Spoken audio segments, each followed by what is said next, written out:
Welcome to Thursday, May 19th, 2022 meeting of the Hingham Historic Districts Commission. This meeting is called to order as of 6:31 p.m. This meeting is being held remotely as an alternate means of public access pursuant to Chapter 20 of the Acts of 2021, temporarily amending certain provisions of the open meeting law. You are hereby advised that this meeting and all communications during this meeting may be recorded by the town of Hingham in accordance with the open meeting law. And it actually is being recorded. If any participant wishes to record this meeting, please notify the chair at the start of the meeting in accordance with MGL C 3820F so that the chair may inform all other participants of said recording. We have 6 items officially on the agenda. 2 of them at 1035 Main Street, one the garage we've seen before, another offense, and then an informal discussion at 86 Levitt Street. The voting members are Daniel, Catherine, Justin, Carol, and myself. Are there any conflicts of interest on any of these projects? The informal discussion, I have a conflict there, so I probably will not be able to participate in that. Okay. We won't be voting on that tonight, but that's okay.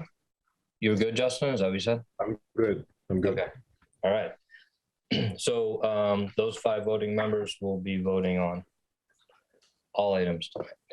So I see PJ's name here.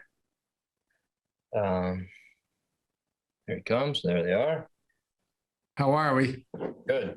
Good. So we'll start with number 1. We'll focus this one on the garage. Sounds good. How is everybody? Good. Oh, hi, Lizzie.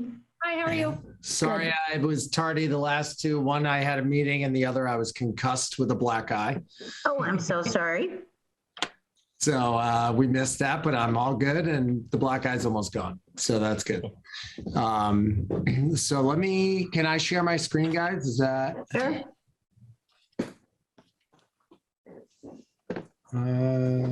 It's asking. Oh, there it goes. Awesome.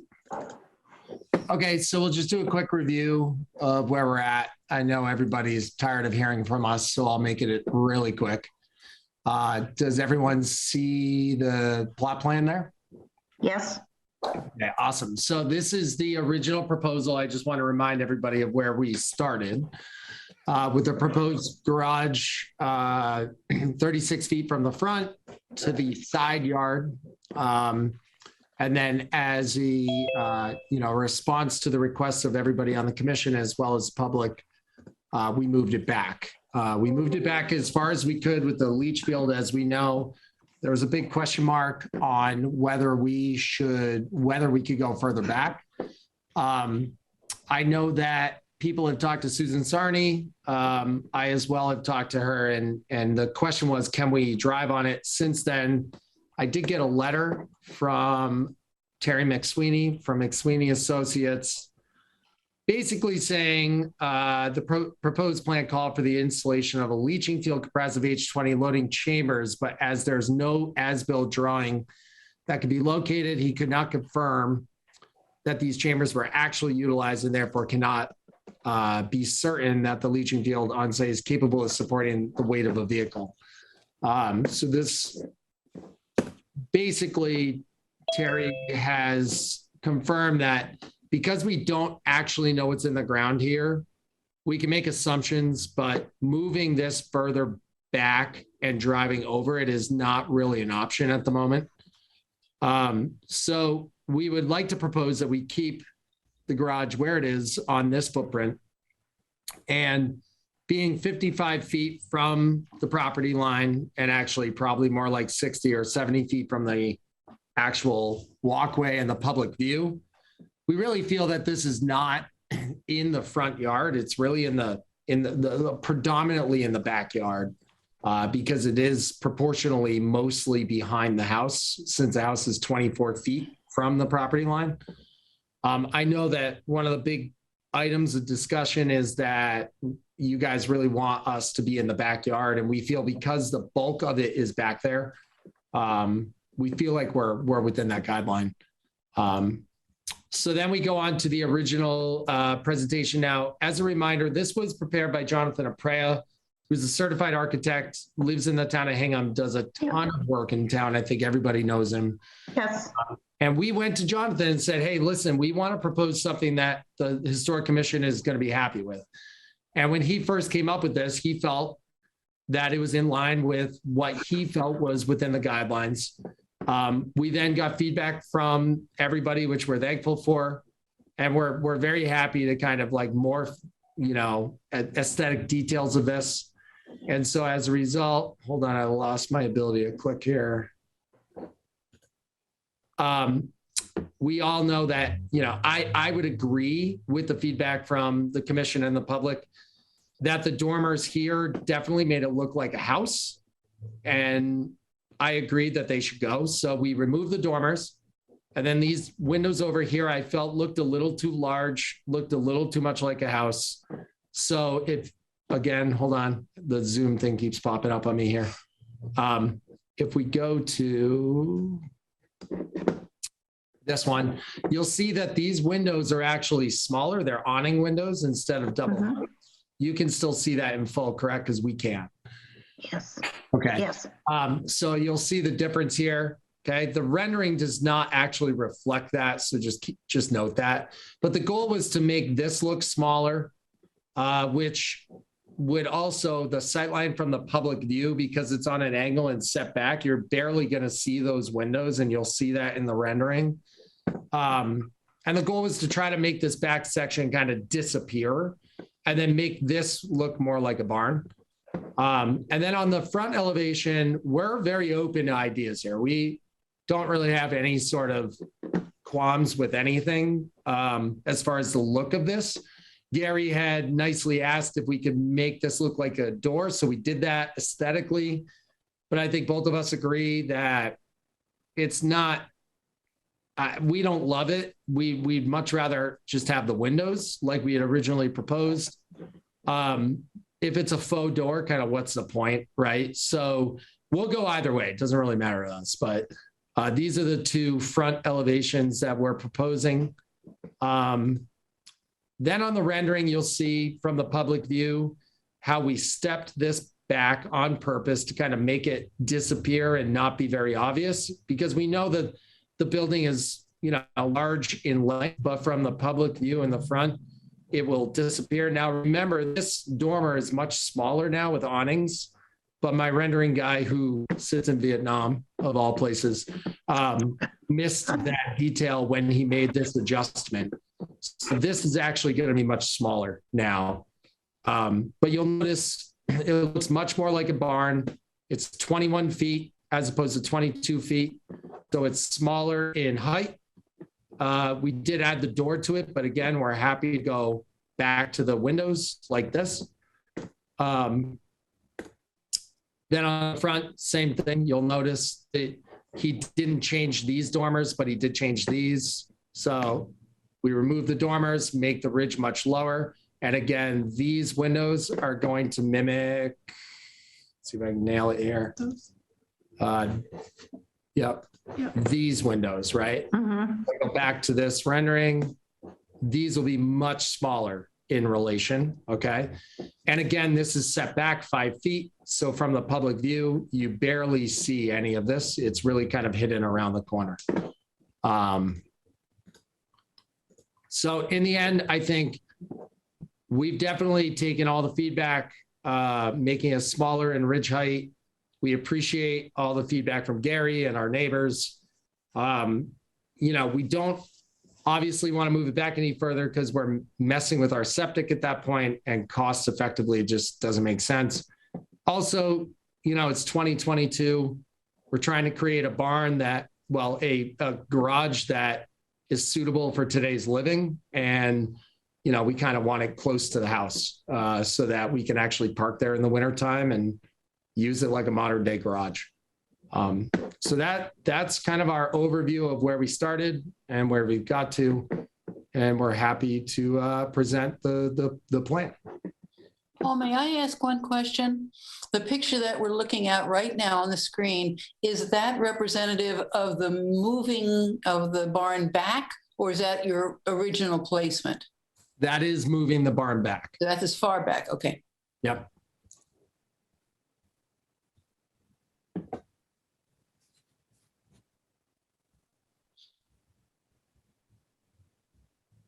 All right.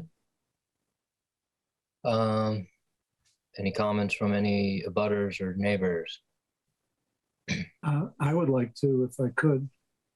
You can. I want to focus on what's proposed, not what Okay. could be done. I want to we review what the Antoniks are proposing. Okay, that's fine. Just a couple of comments. I think if you go to the plan, the barn location, in follow up to Carol's question, the barn location is where it was. That location is where it was at the last two hearings. So it hasn't been moved all the way back. It's still basically where it was as of the second and the fourth hearing. We understand that. It's been moved back from the original location 2 months ago, or 3 months ago now, maybe even 4. Well, it was moved back 3 months ago to this location. Yep. It can't go any further because of the septic.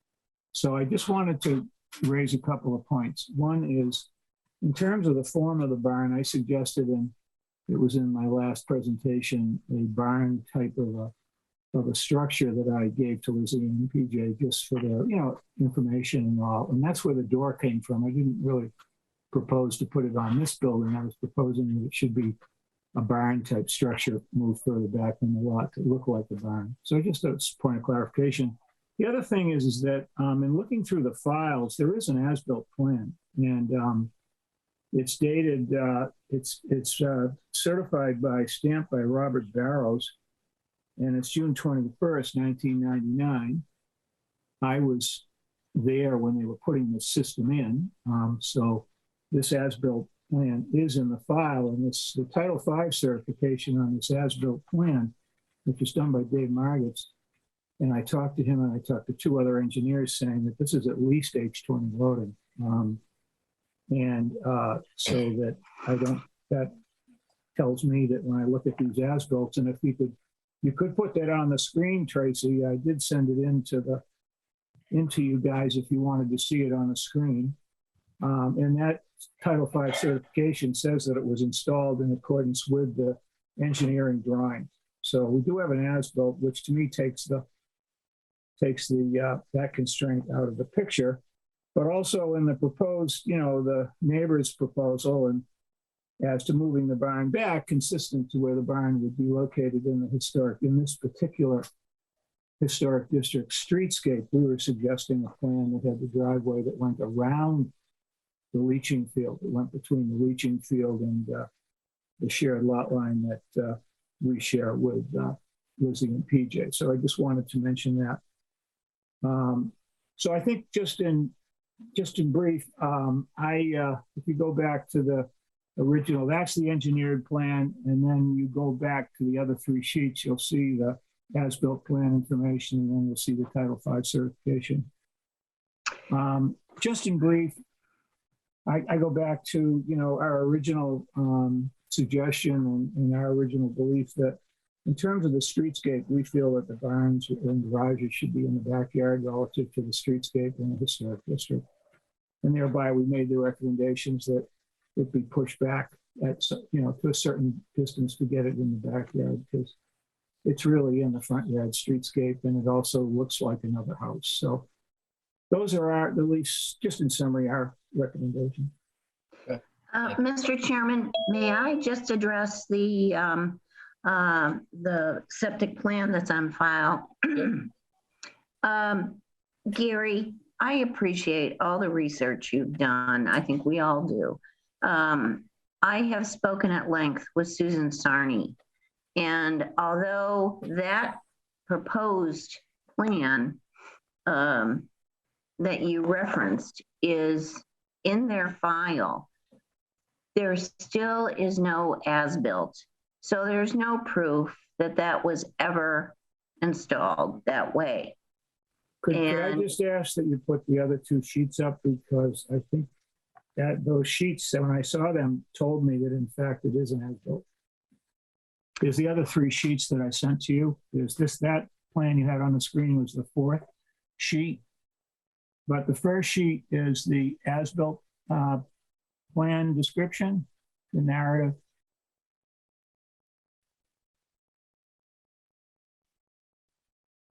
Hi, can you see that, Gary? That's not the right plan. That's the fourth sheet. There's a first sheet, which is it's a typewritten narrative, which explains and dates and has the engineering stamp on the as-built. There were 4 sheets in that email that I sent. Yeah, I have I just have the pictures on the bottom of my screen, so I'll just quickly go through and you can tell me when to stop. Okay. So I have this one. Yeah, that's the fourth. And that was the fourth. Yeah.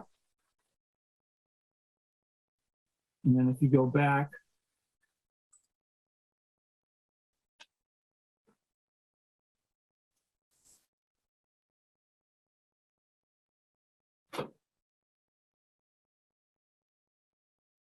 Andrew, is there anything else you wanted to add? Yes, Gary, I really appreciate your zeal in covering this. We all do. However, it really rests with the Board of Health, not us. And so until Susan Sarney and the Board of Health are ready to accept an as-built, we can't say that this is what exists. She will not acknowledge that, Gary. I guess what I'd like to do, I reviewed this with Dave Margaret, so it was the Title V examiner, and he's confirmed that it's an as-built and that it's H20.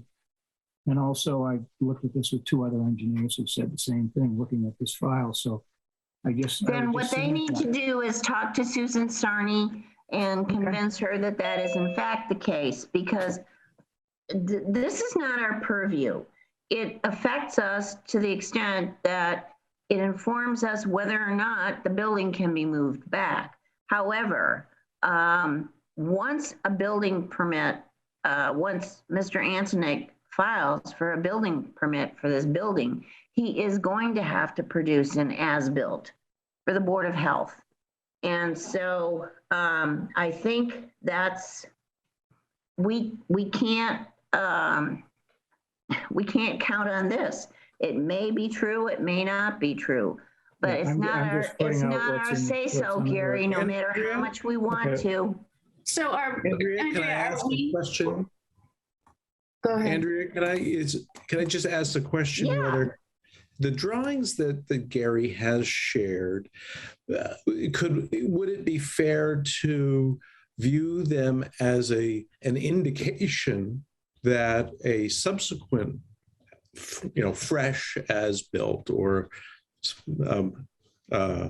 would indicate what these drawings indicate, which is that it's drivable? So this feels like some evidence that we could look forward. My feeling is, Justin, is that, sorry to interrupt, but my feeling is that this information needs to come from the Antoniks in an application from the Antoniks. This is not Gary's place to add to their application.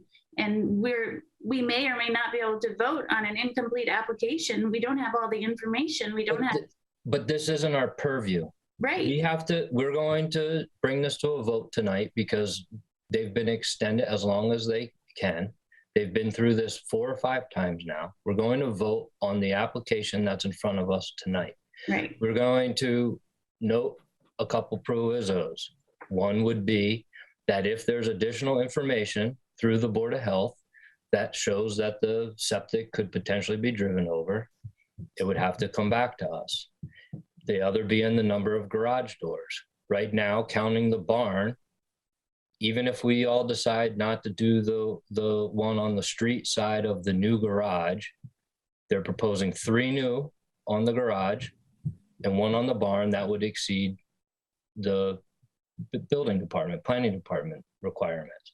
If any of those come back from those other departments, we're going to ask for them to come back to us. But we really need to vote on this proposal tonight that's in front of us. May I respond to Justin's question, Mr. Chairman? Yes. Justin, we can't take this as an indication of anything. It's not an as-built plan, and that is the health officer's position, and that's their purview. It's not ours. Okay. Yep. So we're done. That's helpful clarity. Thank you. So, as I've said earlier, this is PJ, Lizzie, I don't know if this is your fourth time or fifth time. I've not said a whole lot. I appreciate it's been pushed back. I prefer the windows on the street side.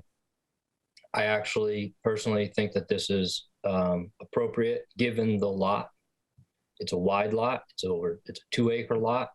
I actually like that it's separated more so than other projects where we've attached new garages with a mud room between them and stuff, and it makes the original house look that much wider and bigger. I see them all up and down Main Street. You know, I intend to support this application. Mr. Chair, can I just ask one question? Sure. Just because it wasn't indicated, and I think it's going to come up in the motion. It wasn't clear which windows were intended to be used. There was a cut sheet. There was the materials list that listed, referenced the cut sheet, but then the cut sheet references a lot, just so it can get into the motion. Do you know which one, PJ? I was going forward with a Brosco all wood window, trying to avoid Marvin Ultimate just because of the price. Okay. So, and it would be, just make sure I have this right. It would be 6/6s. Yeah. And then if there was any other specifics you guys wanted, I'm open to any suggestions, but yeah, I've bought a couple of the windows for the back of the house. I replaced a window on the very back of the house that was rotten, and it's a great looking identical wood window. Okay. And so that would be the simulated divided lights and not the grills that Correct. You can use. Okay. Just, that's all I have. And then the casement windows that you have changed to, what are they? If you can tell us about those. I would just buy the same Brosco window, just in a casement, or it's actually, yeah, it's a casement, just in a casement version. So it'd be a single 6. Yeah, correct. Yeah. Thank you. And again, I'm open to doing double hungs there if you guys want double hungs. Doesn't matter to me.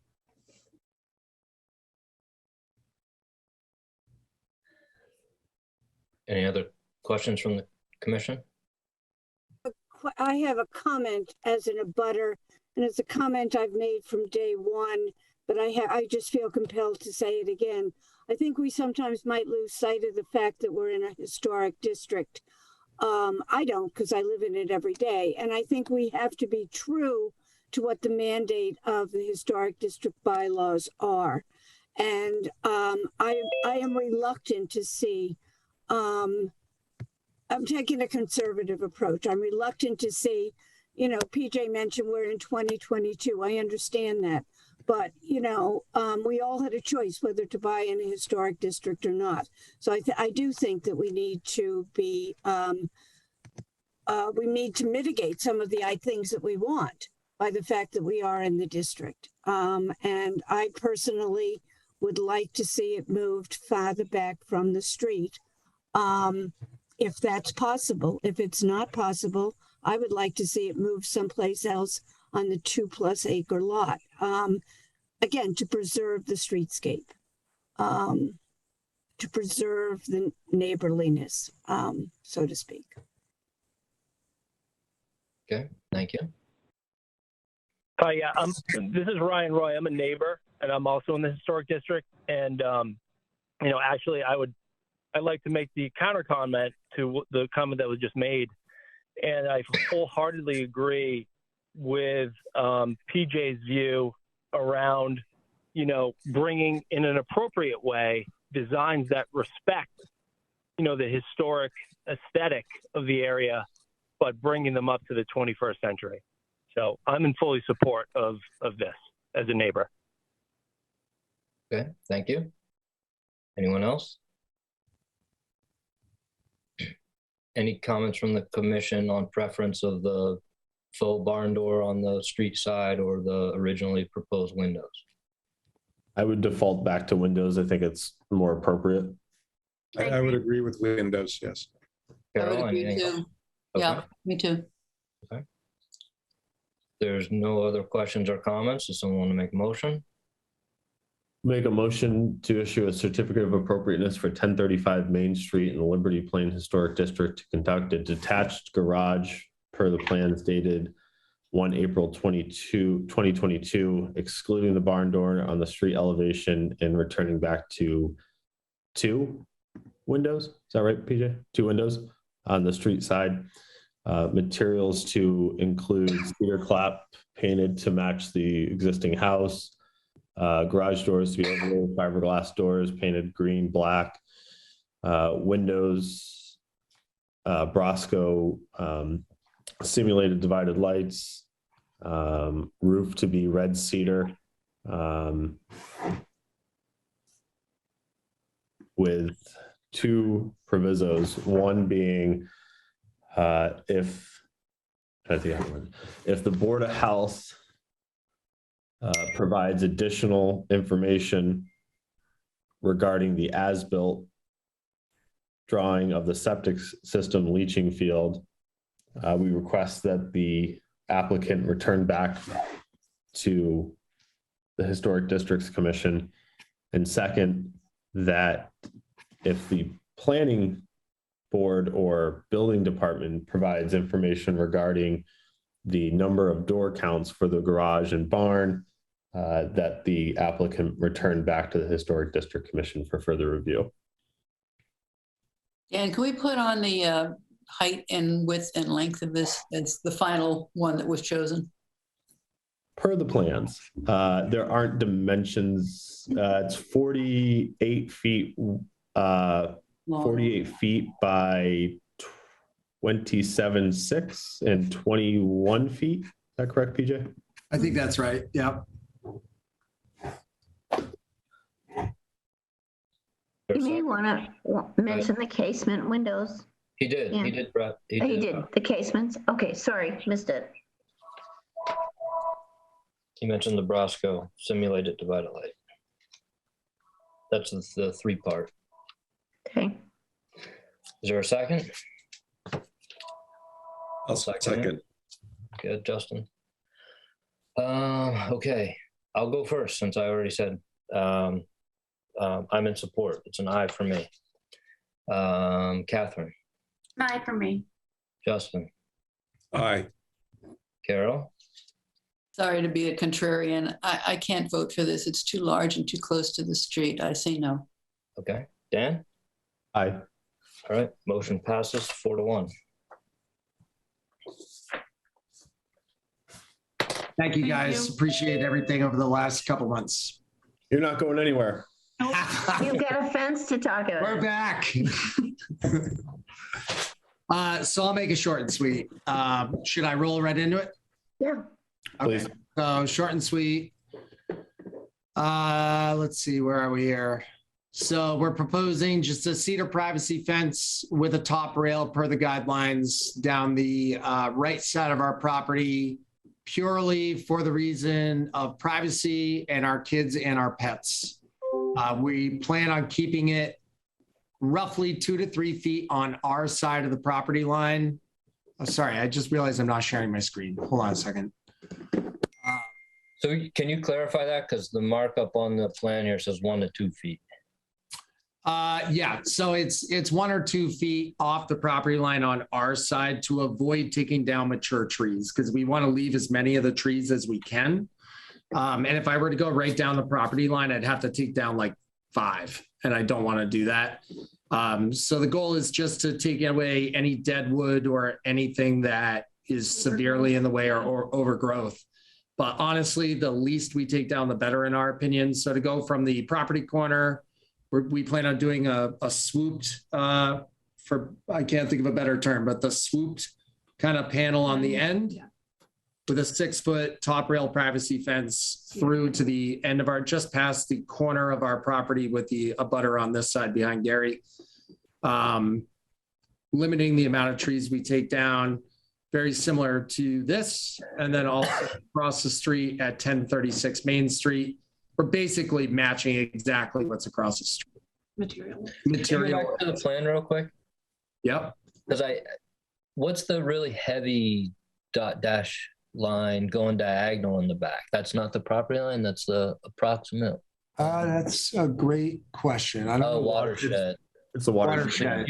You do plan to go all the way to the back of the corner of your property. I just don't see the property line on here. The property line is way back. Yeah, this is the back corner. But we're not going all the way down. Yeah, so this is the neighbor's lot behind Gary on Gardner. Yep. And then this is Gary's lot here. There's a chain link fence behind this property. I see. Yeah. Yep. Yeah, so we plan on, there's a giant pine tree right here. We're basically just going to there because this fence kind of does the job the rest of the way. And it's all woods back there. So there's really no reason to spend money back there. Okay. Really, it's just here from this big pine tree to the front corner lot, matching exactly what's across the street. Okay. And we're leaving the fence natural? Yeah, we wouldn't touch it. Paul, is there a backside to a fence like this? Is the other side of this got support pieces or anything else? That's sort of the front, or does it look like that on both sides? We would put the nice side of the fence toward Gary. We would have the support side on our side. Yeah, So I think that's required. Okay. I have a question. This is Phil Oka, and I live at 12 Gardner Street. I'm the other abutter. Can you hear us? Yes. Can you guys hear me? Yes. Yes. Hello? Oh, Yes, we can hear you. sorry, we have an unstable internet connection, so it's not coming through. I just have a question, 2 questions. One, if it's for pet safety, why aren't you putting a fence all the way around the property? Just one side doesn't seem to make sense to me. But I don't want to be. I mean, I think it's a little irrelevant. Oh, sorry. Go ahead. Sorry. Well, what's irrelevant? Well, the purview of the commission is to vote on things from a public view, and not necessarily for the purpose of it. But I would say that we have, as you know, chickens, and they tend to flock into Gary's backyard. So that's one of the main reasons. Well, since you know that we're right behind you. Okay, so we are we're the abutters that you were referring to, right? And we'll be looking at part of your 6-foot fence, which actually has our chain link fence there already. And there's going to be a 4 or 5 foot parcel of land there that has some trees on it, so forth, that someone's going to have to get into, or we're going to have to take down part of our fence. So it's not a catch basin. So we were just wondering if there's any alternative that you would consider there, like maybe putting up some arborvitae there or something like that, as opposed to a big 6-foot fence. Well, so there was a couple reasons we chose to do this on that angle, was to give you guys privacy from our yard visually, number one. So we actually thought you'd be happy with it. And then we're happy to go right on the property line back there. I mean, the only reason we're staying off the property line in the front was to avoid trees, but in the back, there's no reason not to because it's wide open. So we're happy to just go right along the property line on your property, and therefore there'd be no void. And we priced out arborvitaes per Gary, and thank you, Gary, for the email today. We did look at the arborvitaes, and the amount of arborvitaes we would need to go down that side plus the fence was astronomically more expensive than just doing a 6-foot privacy fence. One of the things that if I could you put the plan back up on the fence? And also I had proposed the neighbors and I had proposed a planted screen with a picket fence as an alternative, thinking that it might be more consistent in the district. It would give you a nice privacy screen, give us a nice privacy screen, but it would be vegetated. And we were thinking of evergreens and maybe a picket fence. The fence across the street predates the district, so it's grandfathered. So if you could put up the plan, and also I had a plan sketch that, is Tracy still on? Tracy Aldrich, could you put the plan sketch up just for? No, we're reviewing what they have applied for. We're not reviewing alternates that you are proposing. Okay, so let's we comment on what they're proposing, but we're not going to review alternate designs by others. So if you could put up the plan, put up the Antonik's plan that they submitted as part of the application. Sure, one moment.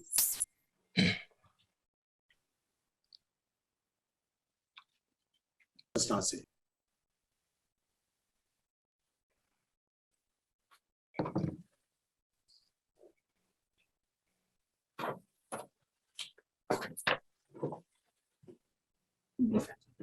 We're happy, by the way, Pat and Phil. I know that you guys suggested arborvitae's. Like, it's only about 10 or 15 feet back there. If you want us to stop on the corner of the property and plant 4 or 5 trees, that's fine. Like, that doesn't matter to us. We just don't want to do it all the way to the road. The only thing I just wanted to clarify in terms of the constraints, I don't know if you can enlarge the red line area of the plan, but yeah, zoom in.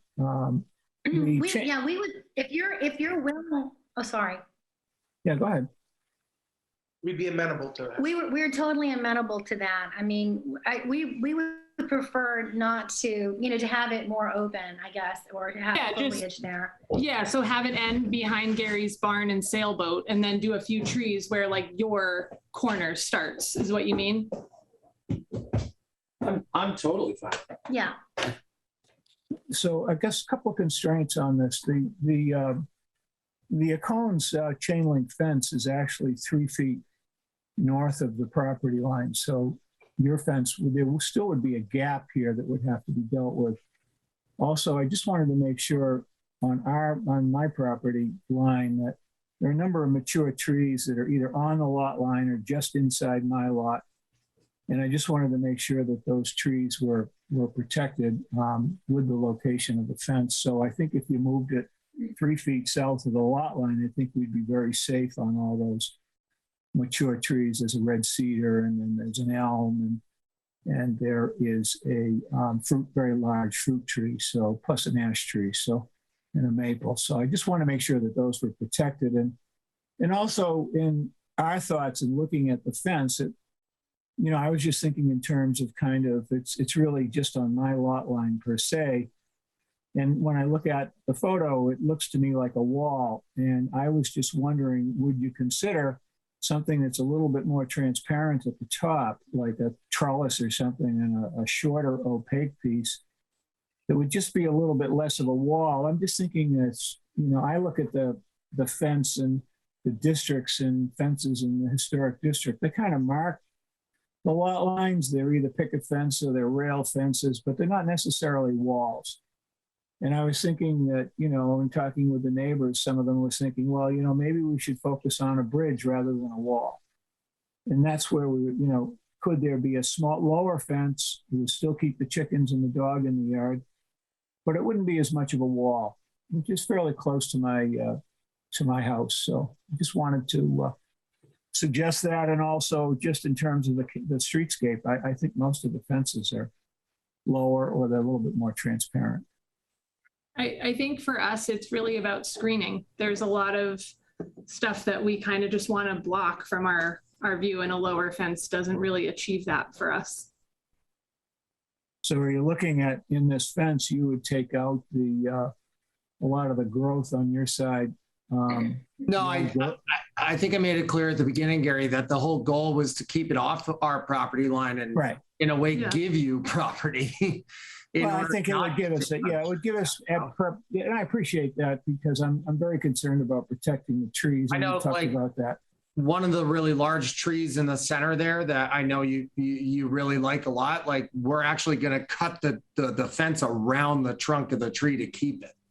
Okay. Like our goal Yeah, is we have no to- intention to cut any mature trees at all. We want. Okay, so the fruit tree you're talking about, that large fruit tree Oh, you yeah. saved, which is great. Appreciate that. No, the whole goal was to keep it over in order to not take down trees. That's Okay. our. No, that's good. That's good.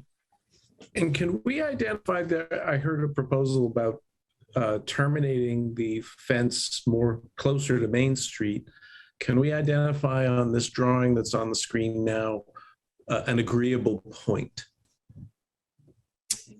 It's at the back here where the chain link fence is. No, Justin's referring to the drop down. I don't know of a better term for it either, but where it's Yeah, so the termination panel. So very similar. If you guys want to switch to my screen, I can explain it a little further. But basically, you can see how across the street, the last panel swoops down for better, whatever. It's an 8-foot panel that swoops. So the goal actually, can I interrupt for a moment? And sure. I want to make sure that what I was asking about there was some discussion with your abutters, the O'Cones, I think it was, about terminating the fence at a different point, somewhere closer to Main Street. And what I was really after was, and so if we could identify that agreeable point here, I'm really thinking fast forward to a motion. Do you see the line with the X's? That intersection there, Yep, they bring it back to right where that 4 and 44 is. Yeah, basically 76, 44. Somewhere right around here, the fence ends. Yeah, we would just end it at the same spot. Very good. Does that answer? And then on the front, that does answer my question. Pat and Phil, are you guys okay with that? Yes, we are. Okay. Thank you. Yep. And then just to be clear on the front, this last panel would swoop. And keep in mind, this is all in the woods. You can't even see. You can see the woods end way out here. Yep. So, but we still want to do it because, like, what if someone down the road were to take these woods out, right? So we want to make sure that it's appropriate for the future. Okay. Any questions from the commission? Anyone want to make a motion? Make a motion to issue a certificate of appropriateness for 1035 Main Street in Liberty Pole Historic District to construct a 6-foot cedar fence with top rail on the property, or minimum 1 to 2 feet off the property line, extending from the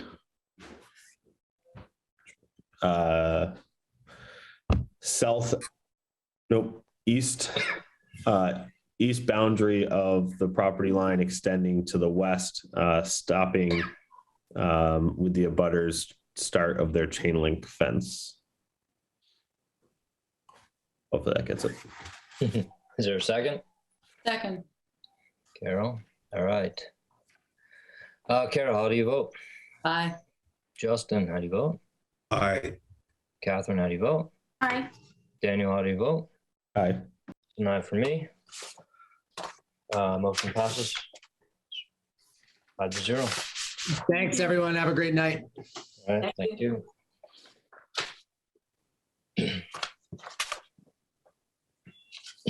Next on the agenda, 18 West Street, replacement windows.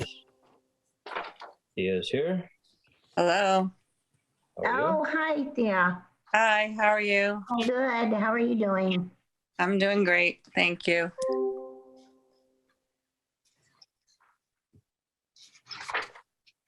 So has anything changed from the previous application, or? No, everything's the same. Okay. I'm not, I didn't, so the company actually did that. So I know we reviewed it the last time we met, and it's the only thing that I think may be confusing is the wood around the windows is staying. Yep. So we're not doing anything with the frame. It's just the window itself. Mm-hmm.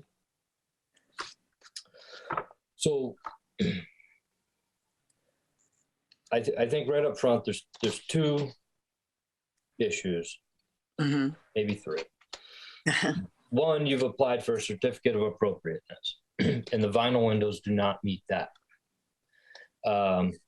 It just, per federal guidelines, vinyl replacement windows do not meet certificate of appropriateness. Number 2 is these are replacement windows, and one of the things that we are always concerned with is that rails and stiles and muttons in the dividers, things like that, stay appropriate, proportional to historic, measurements. And the way they do these replacement windows is they keep the whole frame of the existing window in place, and they remove your sashes, if you have a double hung, they remove those 2, and then they place this window inside, and that's how they can do all 18-year windows and 19-year windows, and they'll do it in half a day. And that's why they're not touching any of the wood trim around your windows. But what that does is they wanted to replace, but we opted not to. I didn't. Yeah, right, we didn't. But it changes the proportion of the windows, and it increases the size of the frames, which is something that this commission is concerned about. Oh, okay. And then, so that's the second thing. The other item is, we have made concessions on some other projects on windows that are not viewable from the public realm. Across the street, just a month ago, I think we approved some metal clad windows on everywhere but the front. But those were wood windows, and all the dimensions met kind of historic proportions. We generally don't approve the metal cladding, which is a maintenance. It's great for homeowners because it helps with the maintenance, but it really doesn't meet the letter of intent historically. So we approved everything but the front on that, but that's very different than a vinyl window. So, the commission here tonight, across the street is what you're saying? Yeah, do you remember the address? That's right. It's like diagonal. 15. Yeah, it's diagonal. 15, yeah. 15. Okay. So the house that has like 6 other additions to it over the last 50 years. Okay. So the commission may, we can discuss that tonight. Commission may be open to proposing some of this or allowing some of this in areas that aren't viewable to the public realm. The other option is, because you kind of mentioned it the last time, is to submit an application as a certificate of hardship. But that gets into finances. So I think you could discuss that with Andrea offline a little bit. I know you've already put a down payment on these windows, or maybe you've even paid for them in full. But in all honesty, and I'm sure you can't get a refund because they're custom. But that may be the only way around. We have to be very careful. I'm sorry. Can you explain to me what you mean by that? The other option is to apply under a certificate of hardship. You've applied under a certificate of appropriateness, right? Okay. And that was my first comment, was these are not appropriate for our federal guidelines. Gotcha. So we very seldom go through the certificate of hardship process because it can be personal for some people. That's why I said you may want to discuss that with Andrea offline. But the commission here tonight can discuss if there's any areas of the house that we would approve of these 19 tonight. But if I had to take a guess, I don't think you're going to get approval on all 19. Okay. Can I ask a question? Yes. I'm just really confused because my neighbor directly to the right of me, they have replacement windows, and they're right in front. So they did that one of two ways. They either did not come to the commission, and they did it kind of, I don't know if illegal is the right word, but they did it. They didn't follow the proper channels. or they did it before that street was designated a historic district. But they just moved in like a year and a half ago, Yeah. and they put a whole driveway in that kind of covers the sidewalk. I'm just confused about that. I didn't know that these meetings were like I guess they didn't apply, but like they were able to do it. So I mean, I don't know what is it's not that they were able to, it's that they did it. They just did it, right? So isn't there any consequence for that? I don't. I mean, don't know. I'm just sitting here thinking, like, why can't we when they did it? And there's several houses on the street that have vinyl replacement windows. I guess I just didn't realize it was going to be an issue until it, the whole process got started, and I'm just kind of confused. Were you gonna say something, Andrea? Yeah, I really understand what you're saying. Sometimes, we can't be everywhere. And particularly if things don't require a building permit, like putting in a driveway, and changing out window sash. A lot of that's done under the radar. So there's no way that we would ever know about it until it's done. And so that's very unfortunate. And yes, we have, in fact, an opportunity to find someone. And so it really depends on the circumstances and how long it takes the commission to discover it, actually. Mm-hmm. So it's there are a lot of factors there, but you are exactly right. I don't blame you for feeling as you do, because you see something around you. A very reasonable feeling. Yeah. So I think further discussion, we need to take that into account. Okay, thank you. Now, I'm sorry, Thea, did you put a down payment, or did you pay for the windows entirely? I just put a down payment. Okay.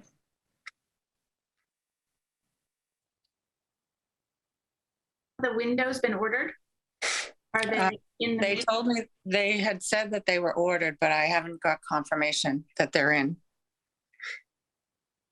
That would be useful information, I think. Exactly. I mean, I'm responsible if they ordered them, I guess I'm legally bound to pay them. Did you share with Window Nation that you're in a historic district when they came out and gave you this? Yes, and I also mentioned that we have a plaque in the front, and they were aware of that as well. So that might indicate some irresponsibility on their part. Yeah, well, they also said, like, they also looked around in the neighborhood. I think I mentioned that, it is a historical district, and I'm not sure if they will approve these or not, but I know that my neighbor has put them in, and so I didn't feel like it was going to be a problem. But it was their call on what they were doing the application, and so I just I figured, like, the price of it, they're gonna take care of that, right? They're gonna go and apply, and they never even contacted me and told me that it wasn't going to be approved. First I heard was when Andrea sent me an email saying that they wouldn't be approved. And that's yes, you've got the permit person who I can't remember his name, but we've spoken a number of times. And then there's the installer and the permit person finally sent the information that we had asked for. Okay. But it was after our last hearing. And so it wasn't usable then. So I think I would volunteer to call him and get the information as to, look, you know, what's been paid for. What if the commission says they can be put anywhere but the front, if that's what the commission decides, then what would be your responsibility with that? So I'm willing to do that and talk with that person. Okay, that would be very helpful. Thank you. Yeah, I'm sorry. It's kind of dragging this out. No, Isn't it a strange situation if they would order the windows before they have the permit in hand? I don't know many companies who would do that. I'm really not sure, but they told me that they were going to be ordered, and yeah, and I don't really know. I don't know. I really just thought that, you know, the whole thing was all set. As I said before, until I heard from Andrea, I had no idea that they wouldn't be approved. So, you know, Catherine, you're right. Although we do run into this where people have gone ahead and ordered their windows and, you know, they're stuck with them. Yeah, but this guy is supposedly getting the permit. Right. Her. So I would be suspect if they would put the money down on windows before they got the permit. Yeah, that's a good point. You're right. Well, they wouldn't do a deal unless I put down a down payment. So I think that maybe you're right.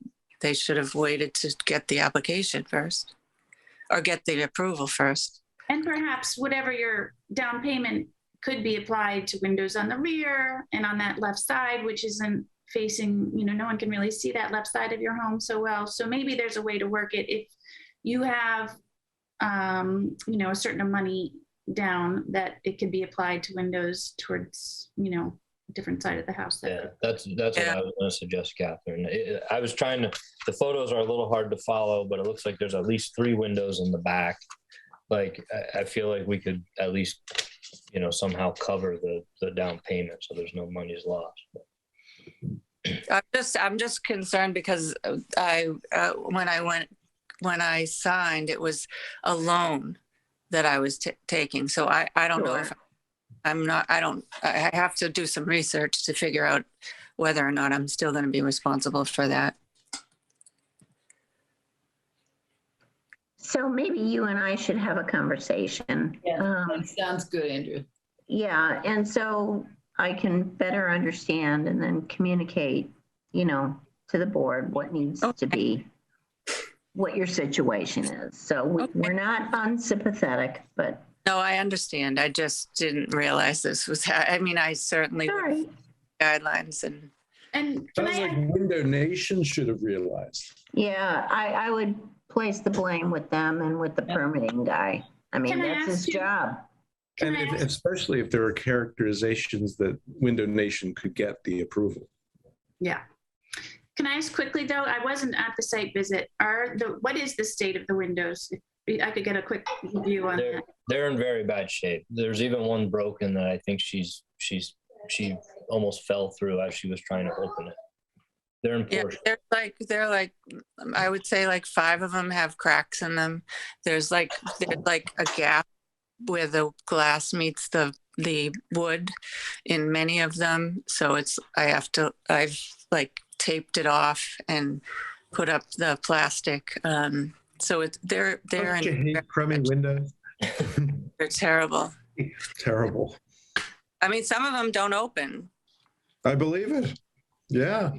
Bad windows are bad. Yeah. And like I said before, my heat bill is like 40% higher than, or 37% higher than my neighbors. I mean, I get the notices from the gas company and they say, they tell you where you are, like in terms of the neighborhood. Yes, it's like being at the bottom of the grade curve. You're heating the neighborhood.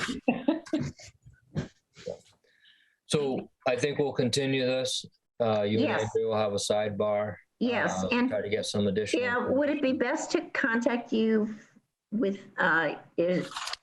via phone or email? Either one would be fine. Okay, Kind of we busy should get during the day. together. Okay. All right, good. Thank you so much. All right. So let me know and I'll be there. I will. I'll call Okay. you early next week. Thank you. Okay. Thank you very much. Thanks. Sarah. Thank you.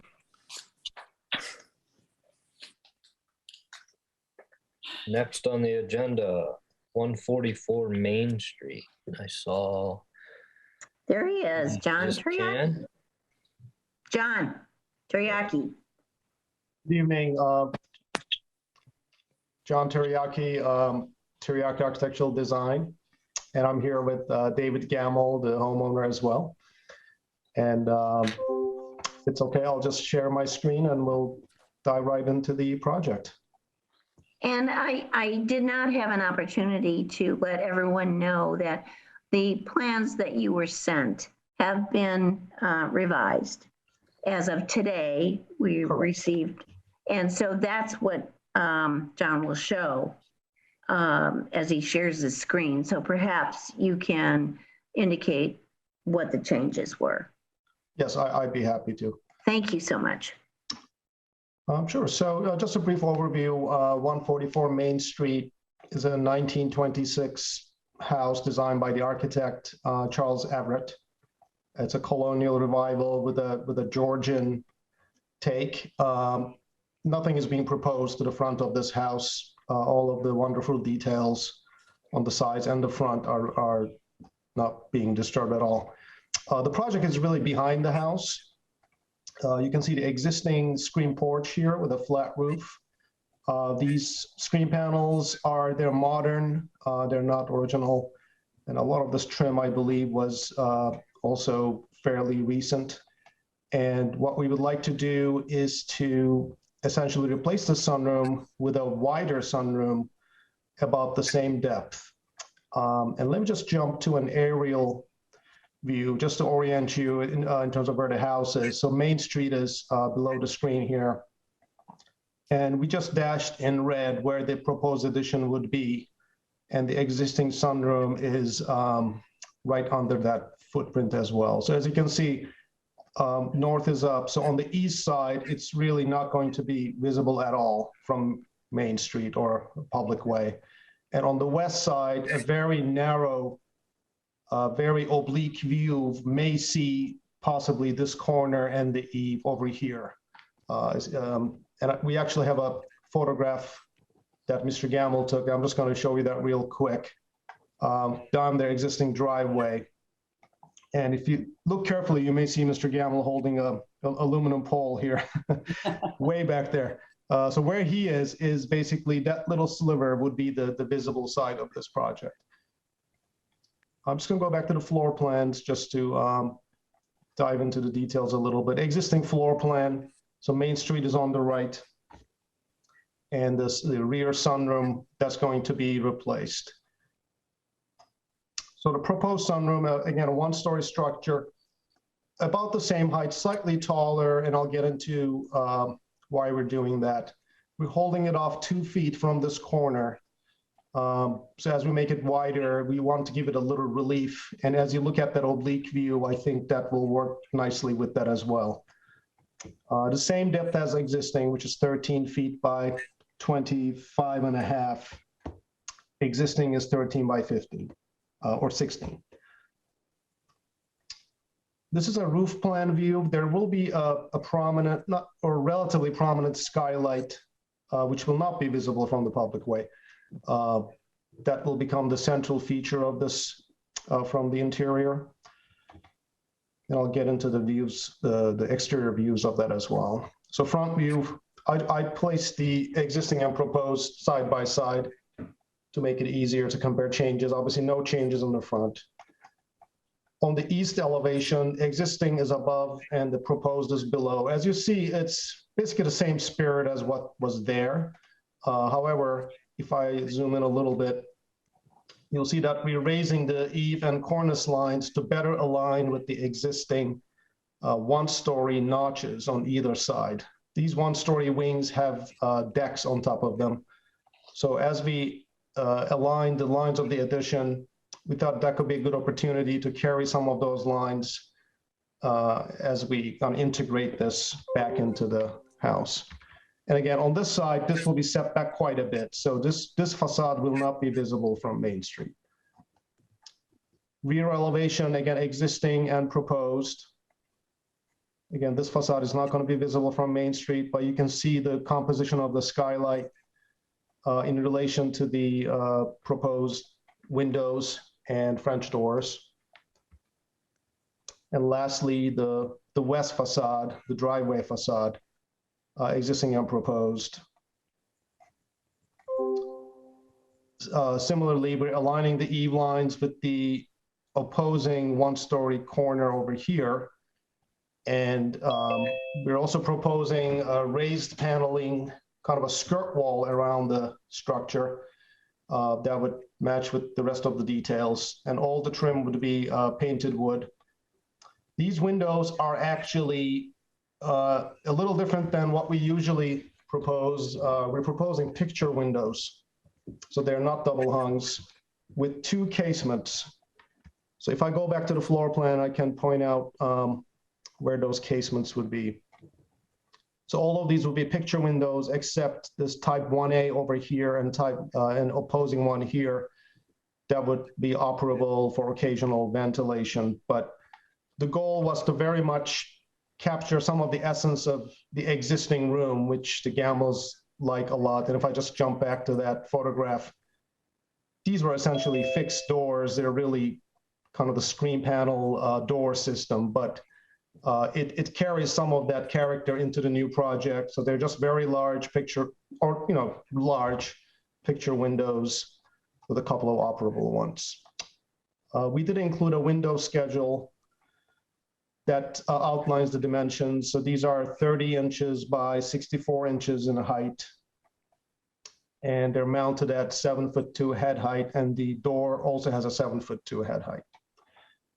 So one difference from the original package that we submitted was we were trying to integrate a hip roof on top of this. And that was becoming a little bit of a challenge in terms of integrating a hip roof skylight on top of a hip roof main roof. And as we talked to some fabricators for the skylight, there were some concerns about how that would integrate. And to better align with some of these eave heights, we thought that going back to a flat roof would be the way to go. So that's the adjustment from the package you have. Slight adjustment on the window heights and the adjustment of the roof slope. But in terms of what you can see from Main Street, basically what may be visible is really this eave. The roof in either scenario would really not be visible. If I go back to that photograph, you would see the continuation of, sorry for the blurry photo, but these eave lines and what's on top of them would more or less not be visible from Main Street. It's also set in 2 feet from this corner.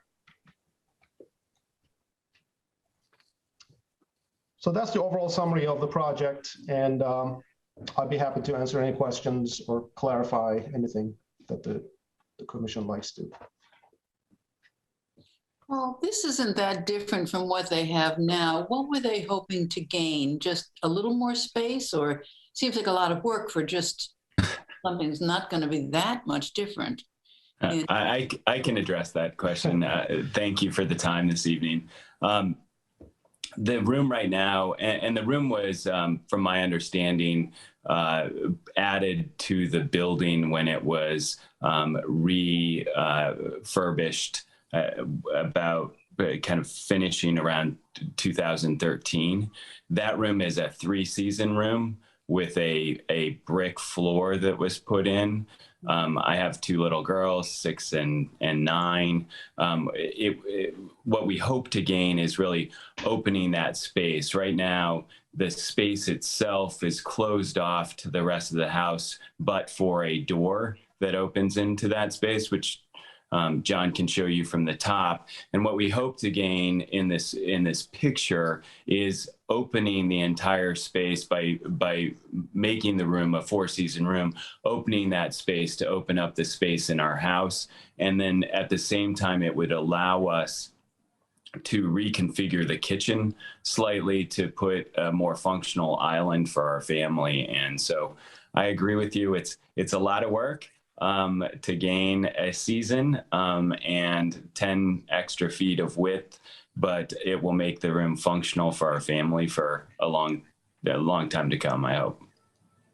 And you're confident that sunlight ceiling, whatever you call it, will hold up under our wonderful winters with occasional 7 feet of snow.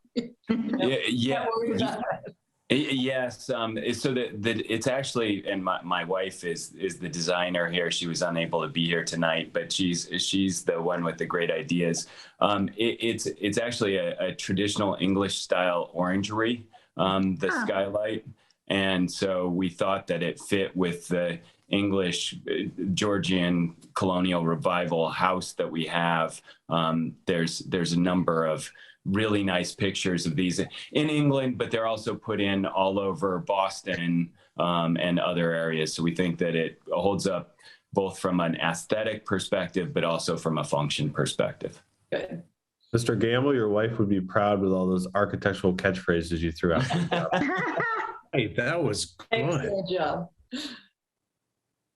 So I was just checking out Google Maps and the streetscape, and I'm wondering if there's, and from that view, it just looks like there's going to be quite a bit more mass on the rear end of the house that you're going to see because of that extra. How many more feet is it coming out? It's not.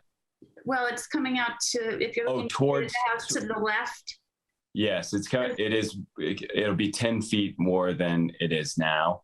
That space, once John gets, this space is driveway with our neighbors. We have a fence that runs between our house and our neighbor's house, right down the middle of the plot line there. We also, our neighbors they have a driveway as well and have a very large hedge of, and now I'm forgetting holly trees, hollyberry bushes that are out front. So unless you're very tall, you can't even see our backyard from anywhere except standing in the 2 driveways.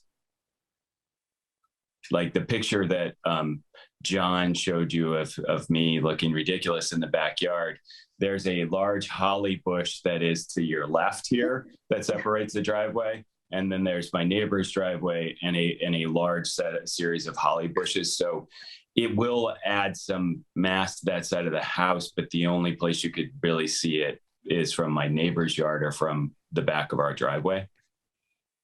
I can add to that too, Catherine. I use this house for a garden club, home decorated fundraising event. It's a spectacular home. And all those plots are really aimed out in the backyard. They're all fairly close. They're not big spread out lots. But because they're all built for that, nobody's kind of looking into anybody else's windows. You go all the way to the back and then there's a big backyard to enjoy. So I don't think the neighbors will notice that this has been improved a little bit. I was going to say, when I look at it and I drive by this a lot, is my eyes drawn more towards the mass of the garage that's already back there. When you get on that steeper angle looking back there, that you really see the garage. Yeah. Mm-hmm. And that we didn't do. That was here when we bought the house in 2015. Are there any abutters or neighbors with any comments or questions?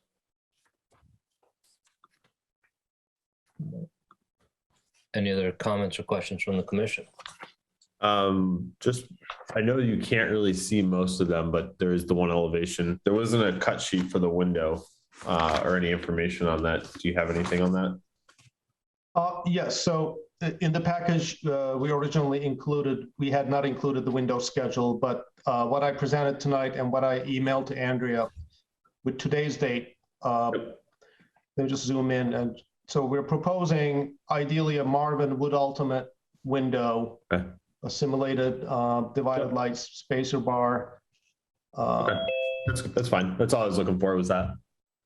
And I know that there are some issues with availability or waiting times with Marvin's. So if that becomes an issue, we can discuss alternatives, maybe with Andrea, whether it has to be a Brosco or another wood exterior unit that's actually available. I know this has come up for in other projects. So.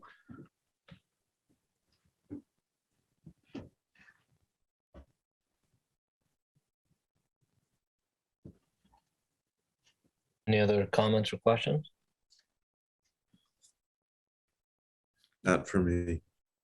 Make a motion to issue a certificate of appropriateness for 144 Main Street in the Bachelor's Row Pear Tree Hill Historic District for a one-story rear sunroom addition and demolition of an existing sunroom on the rear of the house per the plans dated 19 May 2022. Work to include our materials to include Marvin Ultimate simulated divided light windows are equal. And the other, let's see, trim and fascia and raised paneling to match existing EPDM membrane roof and a custom skylight copper clad exterior. Anybody else want to add anything else? One note about the copper cladding, that is to be determined, the material. It may or may not matter because it's not visible. No, right. Just want to clarify that. Yep, that's fine. So I'll second that. Right. Justin, how do you vote? Aye. Carol, how do you vote? Aye. Catherine, how do you vote? Aye. Daniel, how do you vote? Aye. It's an aye for me. Motion passes to issue a certificate of appropriateness, 5-0. Great, thank you very much. If I can Beautiful, just thank make you. comment, Mr. Chairman, John, thank you very much. You're always very thorough, and even though, I mean, proposed existing next to each other. yeah, some people would maybe try and skate past this, but John is always on the errs on the side of making sure that things are done correctly. So thank you. We're grateful. Thank you very much. Have a good night. All right, thank you. You too. Thank Good you night, again. Dave. Have a great night. Next up is 197 North Street, changes to the exterior of existing barn. Who's presenting? Who's the applicant? My name's Sean Cutting of Cutting Edge Homes Architects and Builders, and we are here tonight representing Ryan and Martha Carr. We are proposing at 197 North Street, re-siding the existing barn in the back, adding some new and additional wood trim, and replacing the existing vinyl windows. In talking with Andrea, we can't find exactly when the barn was built, but you can definitely tell that it's gone through a series of renovations, none of which are architecturally significant or historically significant. Our goal for this project and with the client is actually to gain some architectural significance and historical significance back to the barn. Their goal is to use this structure as a indoor-outdoor living room on the first floor and a gym on the second floor. So do I pull up my screen here to screen share? Yeah, if you can. Okay. Let me pull this up. I think Tracy has to give you permission. Yeah, Miss Tracy will give you permission. Great. Can you see it now? Yeah. Great. Okay. As we just stripped our application a little bit just to blow up some of the photos. So here we are on North Street again with the foliage in now. Can you see my cursor as well? Yes. The barn is kind of back in this area. in here, so hard to tell when the foliage is in. Here is a view from, I'm not sure what side that's from. Here's the back side. Here's kind of a look at some of the windows as they exist today in a triangle in the front gable. And here's a SketchUp model of what we're proposing. And here, let me zoom in here to show kind of how we're looking at this from a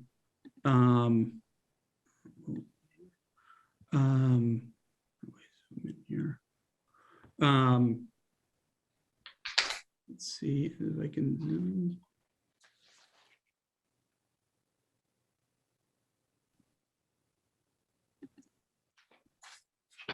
Okay.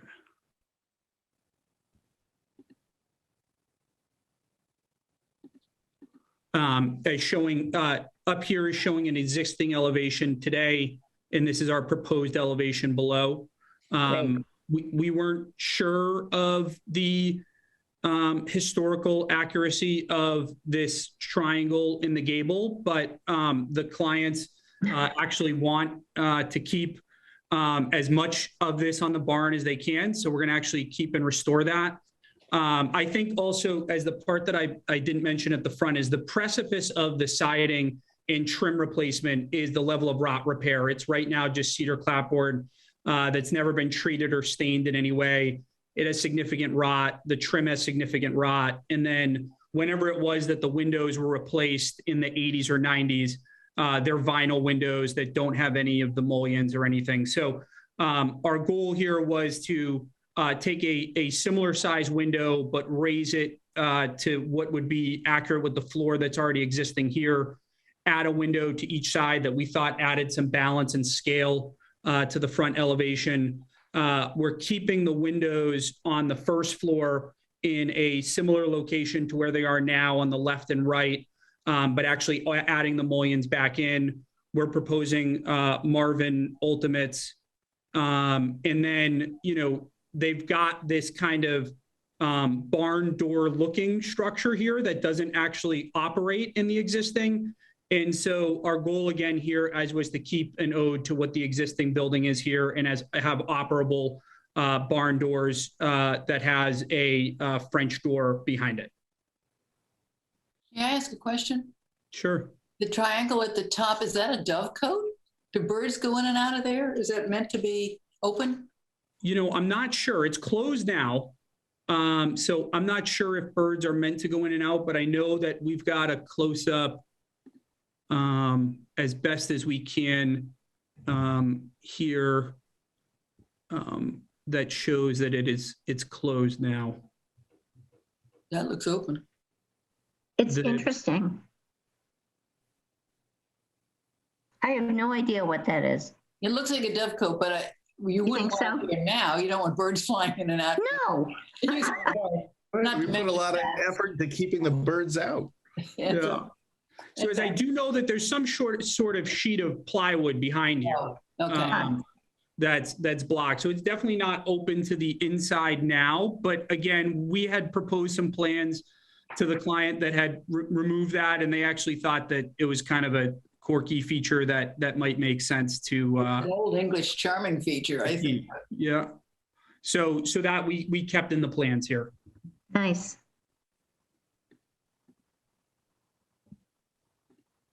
Any other questions?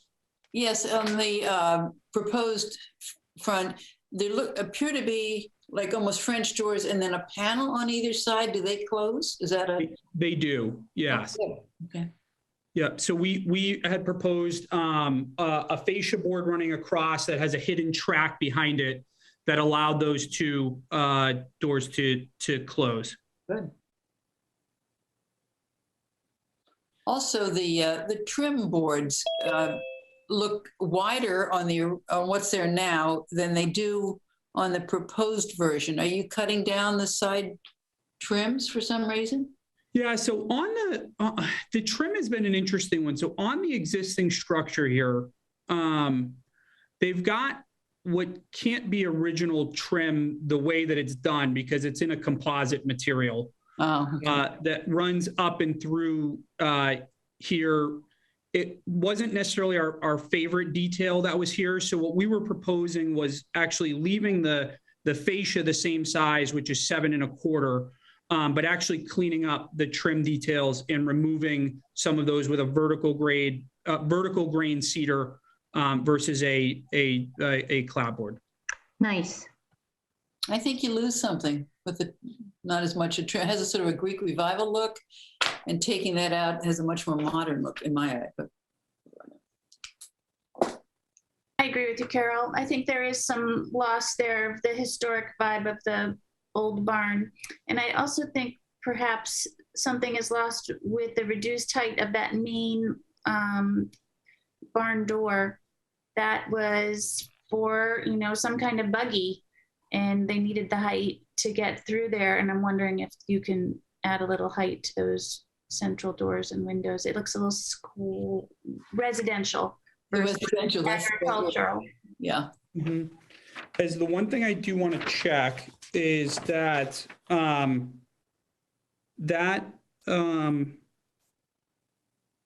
door is it kind of works with the proportions of the barn. Yeah, one of the things, so that's an 8.5. One of the things that's a little bit tricky here is that we're also raising this window as well, which is why we put this control line. But I don't think the clients would have an issue in raising this door. It was proposed in a previous plan. I think due to cost and lead time, we brought it down, but I don't think that that's a major issue. But I just want to point out that it's not from this bottom of this sill to the top of this sill. We're also raising this window up as well. So the difference here is we are proposing a 7-foot door, and the existing door is about 8 feet. So there's a 1 foot difference between the two doors. Mm-hmm. But the picture of the barn and the way it is right now that you had on earlier is very pleasing. It looks appropriate for that house. No. That one. Somehow it looks like it's a working barn. As Catherine said, it's tall enough for the horses to ride in or the carriage or. I agree with you, Carol. It's looking at with the proposed plan is a hair modern in my mind, and also the mullion style is quite modern, and even the addition of those for the two little 4 pane glass windows upstairs. I understand why wanting those, but if you squint your eye and you remove them, it brings back a little bit of that original barn feel. So I think those 2 4 pane windows detract again also from the original historic character of the barn, giving it a more residential feel versus an agricultural feel. And this is the side that shows from the street or not? Yeah. Yes. The side that shows from the street. Yes. I think the other thing that the windows are also vinyl clad, which are very striking, I think. And, they're Marvin Ultimates essentially with the cladding over on the exterior, which is a vinyl product. I'm sorry, not vinyl, sorry, fiberglass product that I think has a very different aesthetic than what's there now. I'd love to see that side of the barn just left and do what you want in the back or what you need to get done. But well, the windows are vinyl today. These are the existing windows that have no mullions in the two bottoms, and the tops have 4/4. So the reason why we did 4/4 was to match the mullions that were here that are not original, and we don't know when the barn was built. But the reason why we did 4/4 was to match what was here existing. In no way are we trying to go for a modern aesthetic, because the main portion of the home, the main house is certainly not modern anyway. So the 4/4 came from taking this off the original structure as it sits today, not any sort of architectural piece that we were trying to add to it. And Yeah, I think the black and the fiberglass window is what gives it a modern look also. But I don't know how this works exactly, because I know with it being existing, right, Andrea, they're entitled to stick with vinyl, but Yes. I mean, this is definitely a betterment, but it's not normally probably what we would approve. So I'm just wondering the opinion of the rest of the committee, how that falls. It's a betterment, but it's not what we normally would go with. Yeah. And what is the date of the house? Do we know? We don't know. Oh, the house, not the barn. Yes. I can find that out. Is it code that the two center windows, the two second-story windows need to go up higher because of the floor level? Not if they're tempered glass. I'd love to see the window and the door stay the same dimensions and eliminate the two little squares, just to go back to that old austere agricultural vibe. You're trying to get more light in there? Is that just the purpose of them? Well, so if you stand from the inside, the windows on the inside floor are at, 4.5 feet. So you can't see outside the windows from the inside. So we didn't think that was an important enough element on 16-foot high ceilings on the gable to have windows that sit 4.5 feet off the floor when you have a 16-foot ridge beam coming across the. Right. Can so you I give some of your guys of raising? I can see the architectural argument of raising the doors to be the same height that they are today. I think that's a nice feature. We had proposed it to the clients. We also are open to modifying the window manufacturer detail to something that the commission is looking for, because again, the client's very much intent is to make the barn in keeping. They bought this house because they appreciate historic architecture and they want to keep that. I'm not sure exactly what their opinion is on the two windows to the left and the right. I think that that may be a little bit subjective to say that is original. I mean, one of the things is that we were trying to do is we also pulled, some inspiration pictures from some barns, and we pull some of these. That's what I wanted to show. Because I like that one. I like the photo in the bottom right, where it's still like a person proportional door, but the architecture, the opening is expressed in a way that makes it feel, a lot bigger in scale. This photo here. Yeah. I mean, yeah, we had proposed this to the client, but there was somewhat of a cost consideration with the size of these doors, which is why they elected to go with the smaller doors. But again, I can see a scenario where we could definitely raise that to the current height of the doors that they are today. But this was some of the features that we were taking, where you've got vertical siding, you've got the 7.25-inch fascia, which is existing today with the corner boards. We've got a similar light in this photo. This was kind of showing something that had the windows on each side. But these were some of the inspiration pictures that we drew from, which again is a little bit hard to see in 3D, but why we wanted to show some inspiration photos of what we were trying to do. Yeah, these are all really attractive, but they're all really contemporary. They're all very, very contemporary. What catches my eye too is the vertical boards as opposed to horizontal. What's the theory behind doing that? Why would you want to do that? We looked at some of the aesthetics of some of the inspiration pictures that had the vertical that we just preferred. I don't know that you would have seen that in the 1800s or whenever. And to my eye, it makes it very modern. It looks like a lot of modern houses, but. The house is 1860, by the way, Andrea. Yeah. Good. Thank you. I'm not sure, guys. Is vertical is vertical grade cedar that's not historically accurate? Not 1860. That's pre-Civil War. We don't have a date on the barn, so the barn isn't in the. Yeah, but you sort of want it to look like it belongs with the house. I don't think the siding material is a major sticking point for the client. So we talked about the entry, the main doors, and the proportion of that, and maybe keeping that original proportions. We talked about that central second story window, whether or not to keep its original location or to raising it up. We talked about the two little second story 4-pane windows. And we talked about the siding and the corner boards.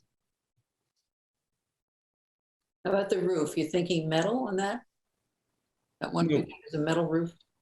No, the roof is asphalt. Okay. Any thoughts, Justin? Well, I think I agree with the horizontal boards looking more historic. I agree with the increasing the size of the door opening, because that really does have an agricultural feel to it. And I wonder if a way forward on the second story windows might be to increase the size of that center window, just as a way to get light, but perhaps eliminate those 2 over 2 windows. You know what it reminds me of is the one Mrs. Minikis put in the barn when she bought the house near her other house. Just did that last year. That turned out to be fabulous looking. It's almost a focal point, but it looks old. Like they used to throw hay out of it or something. Right. Tracy, when you were referring to that photograph that was presented as an inspiration photograph, I think you were talking about the central door opening being highlighted and shown, and then maybe that the facade of that door is set in a little bit with the people doors set inside, maybe a foot deep. Is that what you were talking about? It wasn't so much recessing it. It was just, I heard the applicant say the 7-foot door was kind of a cost consideration. And then when I noted that bottom right photo, that those 20-foot high sliding doors were also a cost consideration. I really wasn't proposing 20-foot high sliding doors. I was looking at a way to architecturally, with details, make the opening feel bigger, but still maybe get away with a 7 or 8 foot tall double door to get into it. Yeah. I don't, I completely understand wanting to raise the second story window up, because right now it's sitting on the sill at 13.6. And raising it up. I think maybe increasing that size, as Justin suggested, could maybe help with that whole center piece kind of feeling bigger and getting some of that agricultural scale down. And not in a way that increases a ton of cost, just, doing it with, trim or maybe a little bit of a recess or something like that. It doesn't have to be a 20-foot tall sliding door. Yeah. I just think that entryway could have a little bit more detail to it to really bring it together and keep that original scale. Right. And especially if that window could look as if it was the thing where hay used to go in and out of. Yeah. So yeah, I'm okay with raising it. I'm a little ambivalent with the 2 small windows. I understand why they want them. I don't know how, and I'm a modernist, as you all know. I don't mind the vertical siding, but I'll defer. But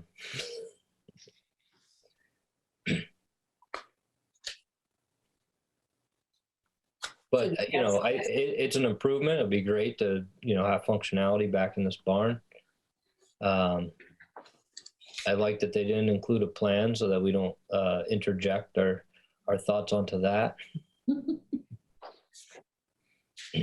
As long as it's not an illegal ADU, because I'm on that commission as well. Bathroom, isn't it? There's a plan at the end, Tracy. Oh, I didn't get that. I was struck by the images. Oh, there we go. So I think it's close. I think it's just a little bit of detailing. Yeah, Yeah, I think I'd agree. I think we've given feedback that's constructive and gives them direction to consider. And I think it's, things that they can come back. The only thing I'd want anyone else to address is Carol made a comment of kind of her thoughts were keeping that west side untouched. I don't know how visible that west side is, but I don't know if anyone else has any thoughts about that or not. Not untouched, but rather than adding windows and getting rid of a door or anything, or any comments on that? Any other comments on that? I can say after living across from that property for many, many years, you really can't see that side of the barn at all. It's way back there. It's way back there. It's just the front. I'm not sure I've ever noticed that structure. Yeah, I mean, should we visit it? Should we all go visit and see? So I don't think the client has a major issue with the siding or the height of the doors. I think those are ones that if the commission feels strongly that cedar clapboard it makes a significant historical upgrade to vertical cedar, then that's something that we can work with. The height of the doors, we were in agreement on, so we can raise those to the height of, again, those aren't doors today in this existing structure. This is plywooded. There's plaster on the other side of this today. And we can increase the height of the middle window as if it was an operable hay window. I guess the remaining one would then be the two windows on either side of the second floor. I don't think it was just the height of the second story middle window. I think it was potentially like proportion with is there some type of relationship to the proportion below, to the opening below? Like if that got wider, then is it possible to, are those smaller windows necessary? I think they'd like as much light as they can. I mean, they're south facing on that side. It's the second floor is meant to be a gym or exercise area. So I think their preference would be to get as much light on the south side as they can. So, are you guys thinking that there's some historic significance to this window sitting on the floor? I think it was probably a hay loft at one point, and they just threw some windows in there. I think it's a beautiful historic rustic barn, and I mean, I don't have a problem with moving the window and moving it up and enlarging it. I do think adding those 4-pane windows changes the whole austere vibe of the structure and turns it into a more contemporary thing. I think it changes the whole feeling of it. You're talking about these two windows change the whole feel of the architecture? These two? Yeah, those two. I think it brings the facade away from a barn feel rather than towards a barn feel. Yeah. There's a simplicity to the facade of the barn. It's a very New England, austere, simple, functional. That was what they were going for, and it was not an elaborate, thing. I think the simpler, the better. Is more New England. It's more historically appropriate.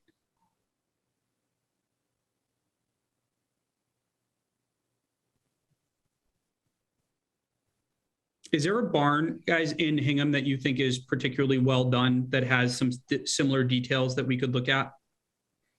Because there is a detached garage that's directly next door to this that doesn't do any of these things. So I just was wondering if there was a barn that we could look at, that we could draw inspiration from. That's well done. That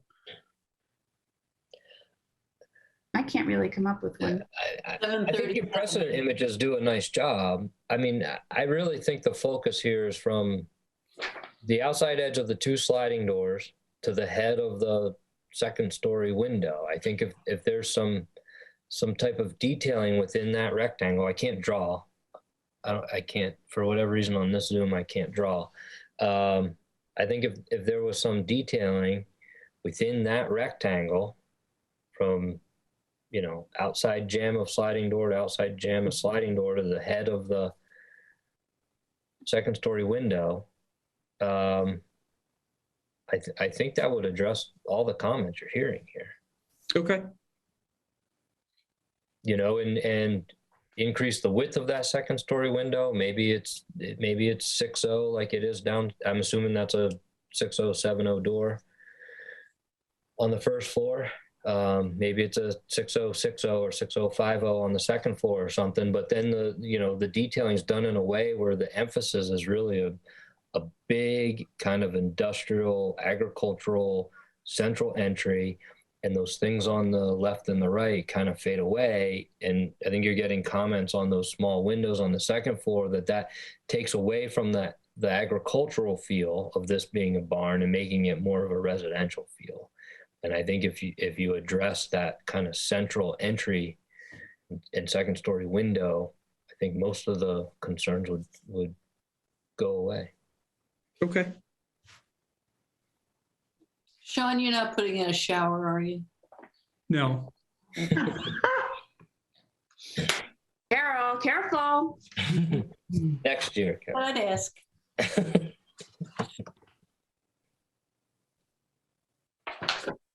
All right. So we'll continue to next month. I think it's some minor detailing. Tracy, one other thing, I had commented earlier about the color of the window being black and also the material. Is there any other commission members that had feedback on that? We agree. Okay. What color would you like to see it?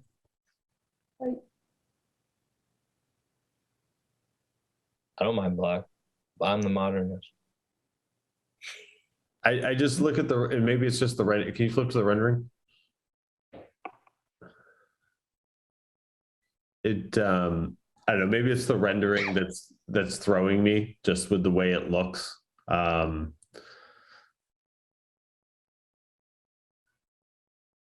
looks very different. Yeah. Anything but black. Yeah, it's just throwing me a little bit with that, you know. I don't think that it's seen that often. I can think of one other building that we've gone through the application that had black windows. I can't remember what the address of that one was. And that was something we talked about quite a bit. Does have a more contemporary vibe. Mm-hmm. This one does too.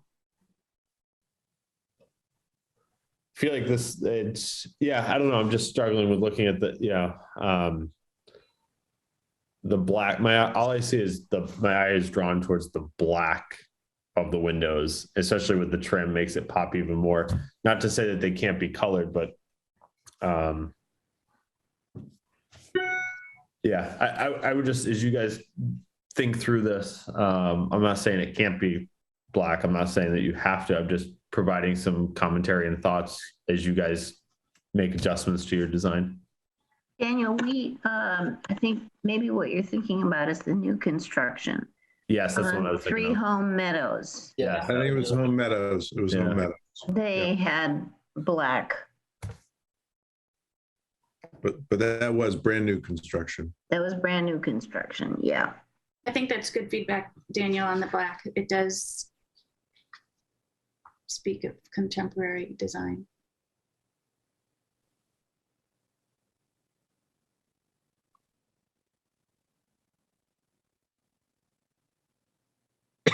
So this, guys, was another rendition of keeping the corner boards as they were. So the here is just the left and right window on the 2nd floor, and the proportion of the French door on the first floor. Adding the corner boards definitely helps, I think, bring it to the barn and more traditional feel. Is anybody else interested in a site visit? I'd love to see this, how it's seen from the street. Yeah, I think, so these photos were taken, I think, last week. So here is the street view. Mm-hmm. And the barn is right here. But it's a 2-acre property. So the barn is, I'm not sure I'm going to be able to get this exact, but it's, I don't want to guess, 200 feet off the street. If this is 100 right here, you're probably between 150 and 200 feet off the street. Okay. What is that game room on the site? Is that still there? Does that obscure some of the view? No, it's sunken into the ground. Oh, it's like a pit. Yeah. Okay. I don't know if I need a site visit. I feel like a drive-by would be enough on our own time, but anyone else feel differently?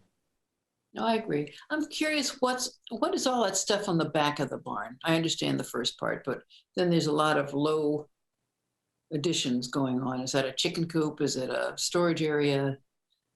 I'm not sure. We're not proposing any additional square footage to the barn. They use it as storage now. So I'm not sure obviously this, had some significant level of additions from the original, but we're not proposing changing any of these. They use that as kind of a garage shed area.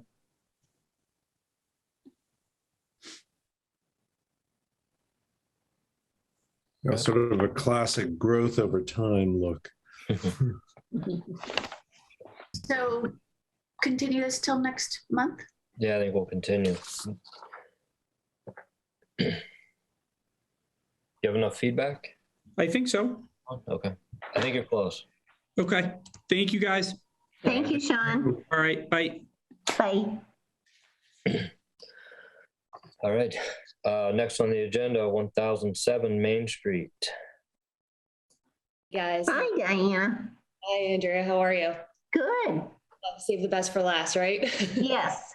Well, we'll be mindful of your time. Thank you for staying on the line. I think we can keep it rather short and sweet. So as per my conversation with Andrea, we're looking to install a relatively short fence on the side yard. So basically the left side of our house, if we're looking from Main Street, it's the south side.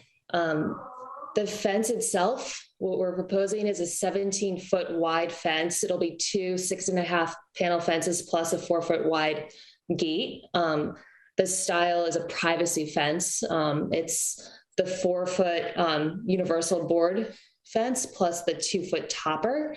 And it'll be the same exact style that our neighbors have. It'll just be a continuation of that fence across our property line to our house to provide privacy of our side yard, which basically we sit out during the summertime at dinner exposed to Main Street. And while we love to wave to our neighbors, we also enjoy privacy.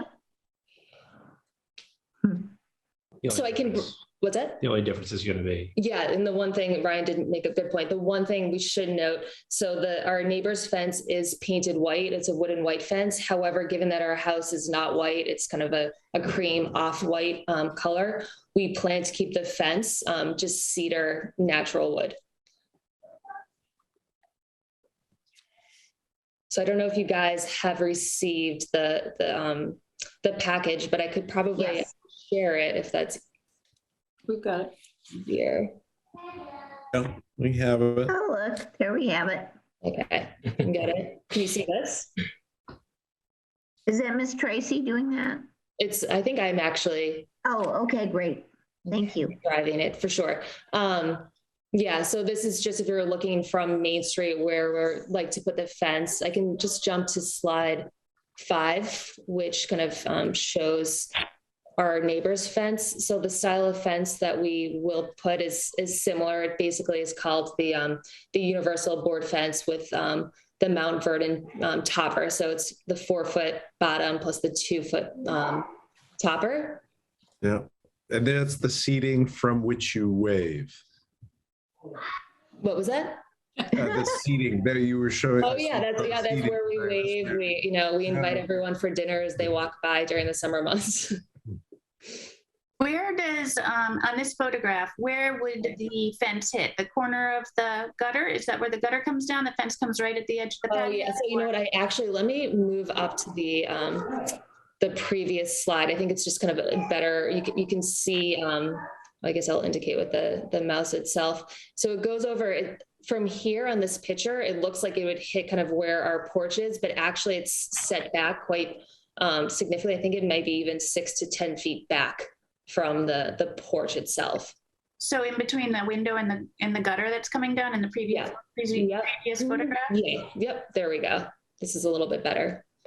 So the fence itself will go behind the first window itself there in the house.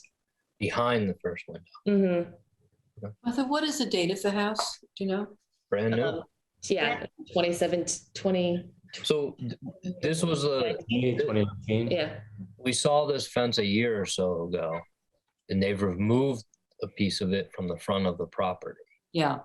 And I drive by this all the time, and I keep wondering when they're going to fix the fence, because I knew it was a concern with kids and stuff of this. So this is the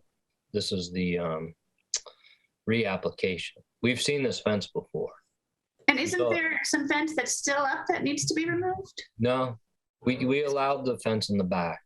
But isn't there a fence along what is the side? It's been removed for a long time. Oh, it has? Yeah. So the fence along Main Street, we removed it. As you can imagine, I think while we were going through this, it was at the height of the pandemic. And just to kind of remind you all, in haste, we put in the fence. It was purely to provide kind of safety and some privacy for our children and our dog, not realizing that the proper channels we had to go through.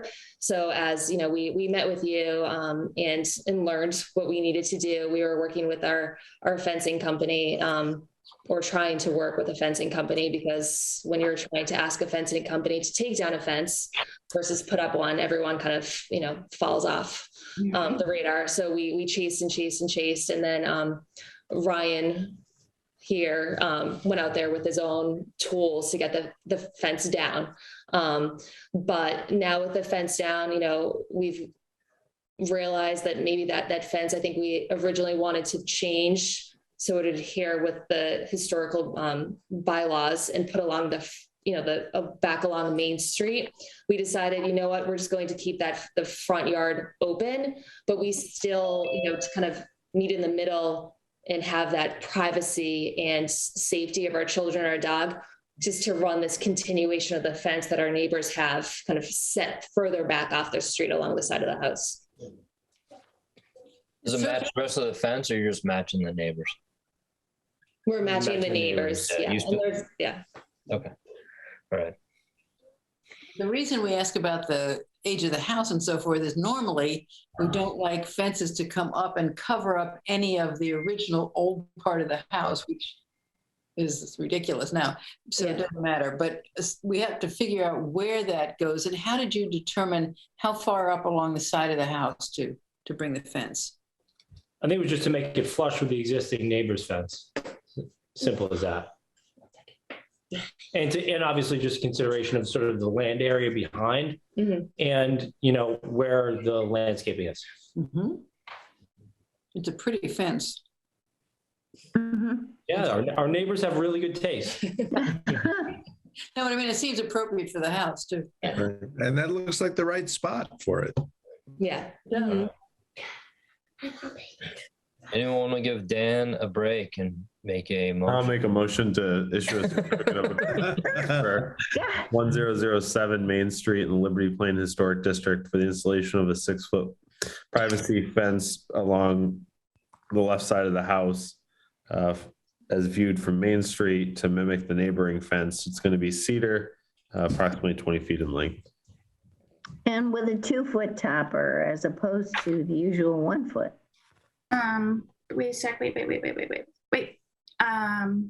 I have one little comment. I was just looking at Google Maps, and if you look from the top from satellite view, it really is really close to the front of the house.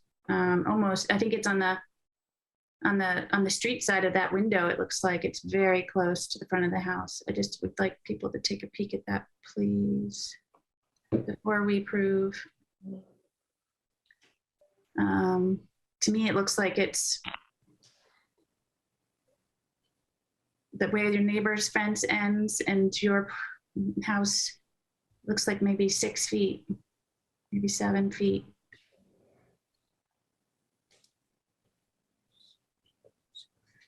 What do you suggest, Catherine? Oh, I'm just wondering if it can go any farther back. It just, it feels a little close to the street. From what I'm seeing, if they take that, I don't know if they're going to do it perpendicular to the neighbor's fence or they'll continue that same angle, because the neighbor's fence has a little bit of an obtuse angle there. I think it'll miss that window. I think it'll be behind the window. I don't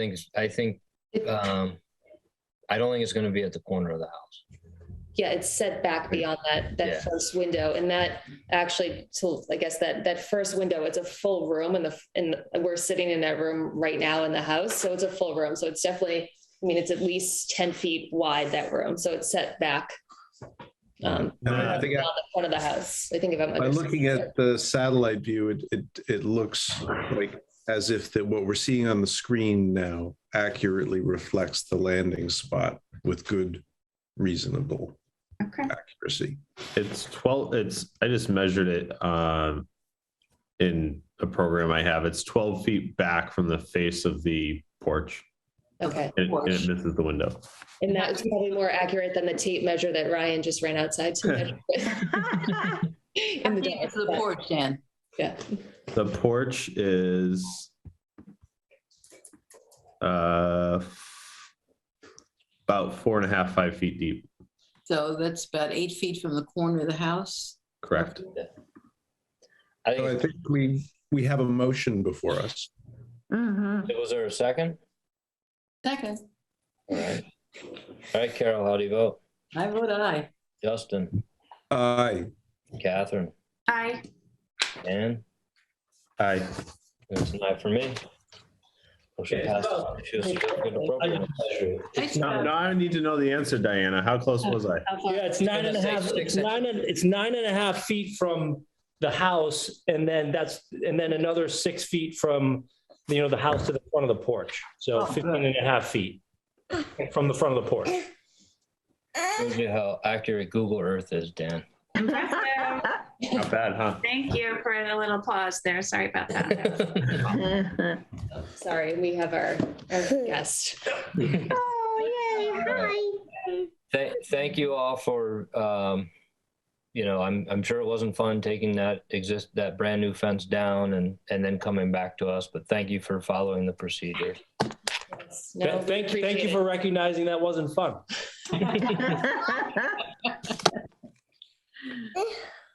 Oh, all right. Thank you again. We're all set. Thank you. All right, thank you so much. Order your fence.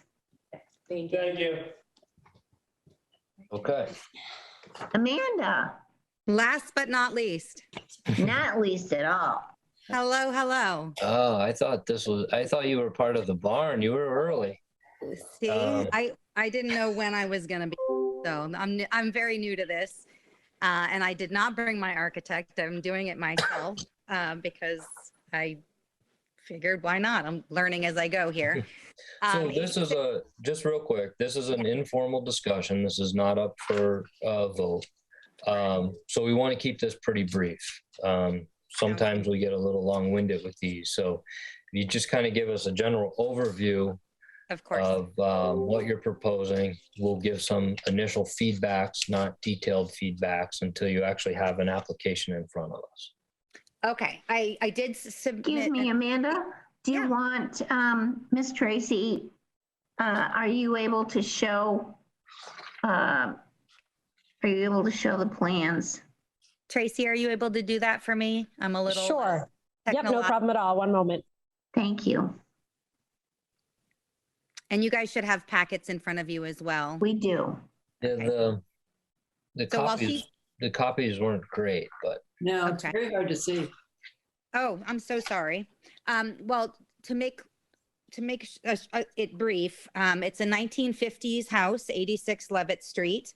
We've been there for 10 years with 3 bedrooms upstairs that are all sharing a bathroom, including 2 teenagers. So our proposal is that we build up above the family room that we have right now. We would be matching the existing windows that you guys had given us permission to install when we first moved in. So they would be the identical windows, the same roofing, the same siding, the same paint color. Everything would be the same trim. Everything would be exactly the same, except for, as you can see from the architectural drawings, there would be a bump up above the living room to add a master bedroom. do you know when this house was built? It was 1950. So we aren't obviously a historic house, but we are in a historic district. So we wanted to get your thoughts. And again, our goal was to keep everything as absolutely coherent with what's there as possible.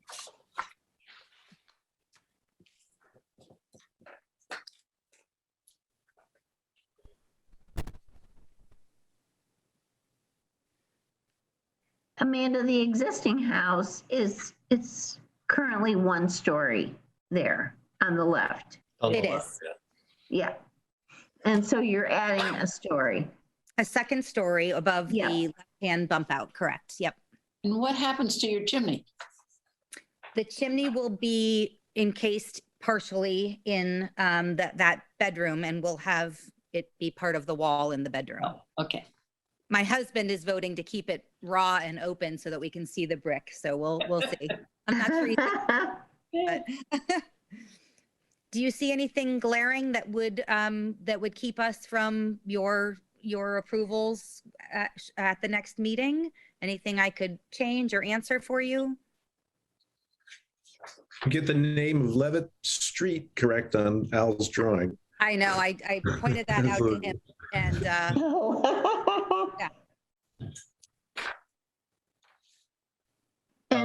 I like that it's set back in the front. I like that you're keeping the chimney. I don't know if there's something that can be done on that side elevation to kind of define the first from second floor. I don't know if it's a trim board. I don't know if it.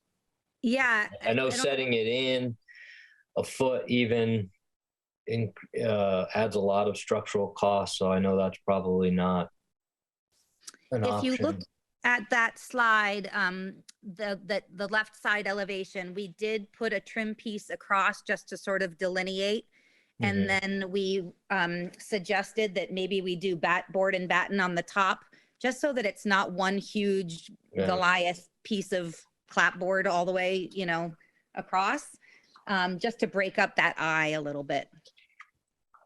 Do you really only want one little window up there in that master bedroom on that side?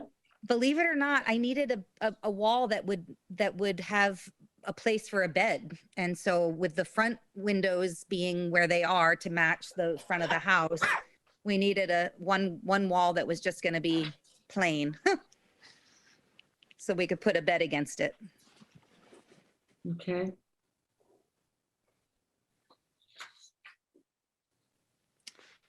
And like I said, the everything, the color, the roof, the siding, the windows, the trim, everything would match exactly what's already there for the rest of the house.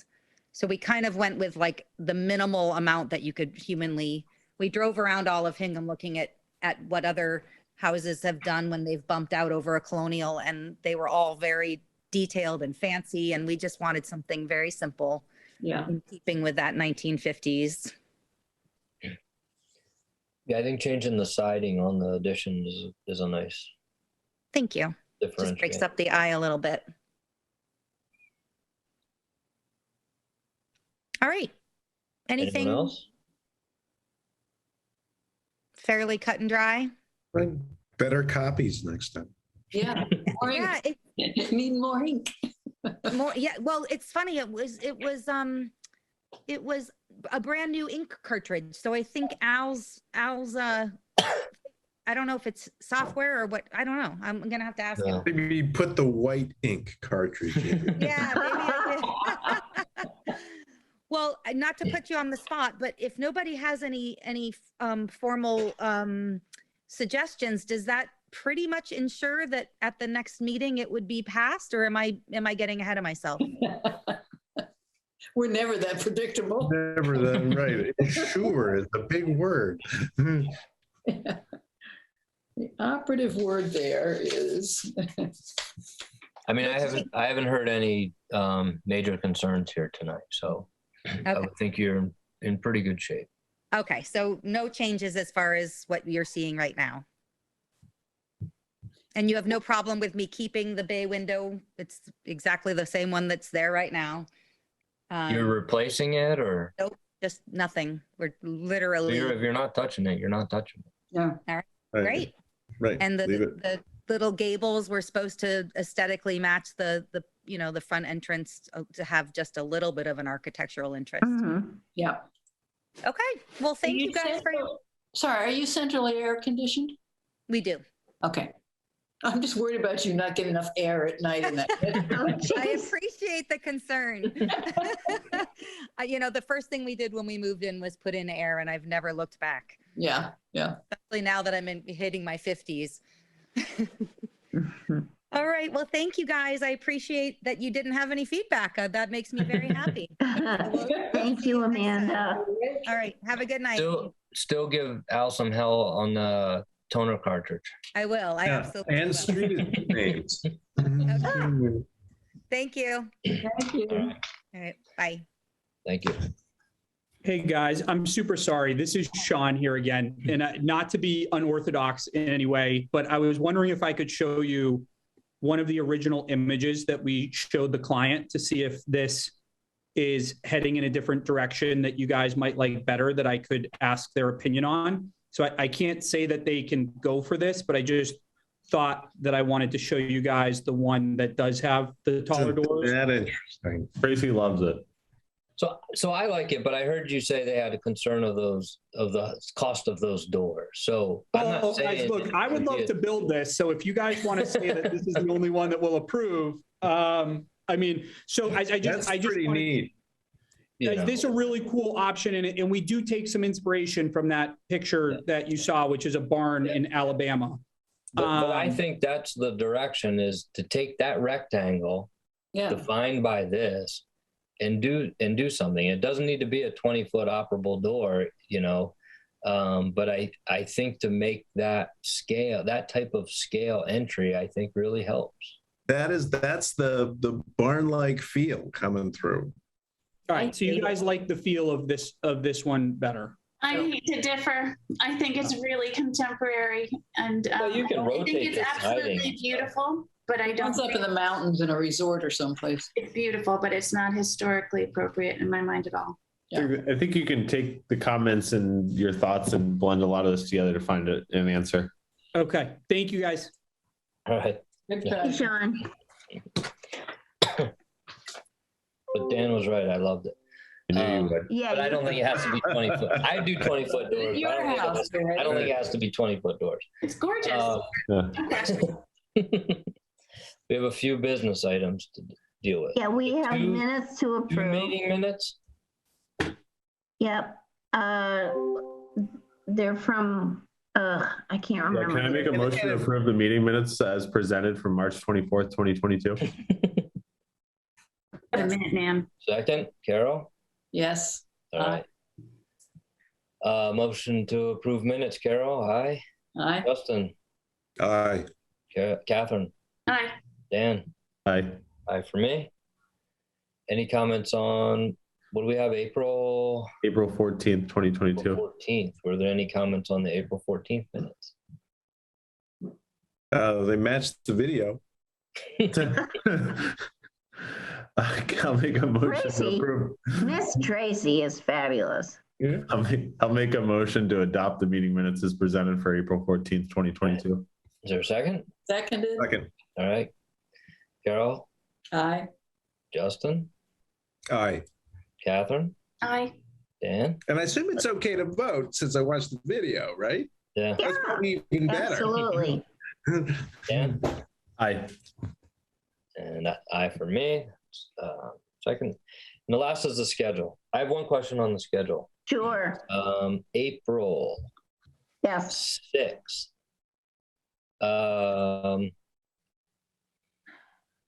That's in the heart of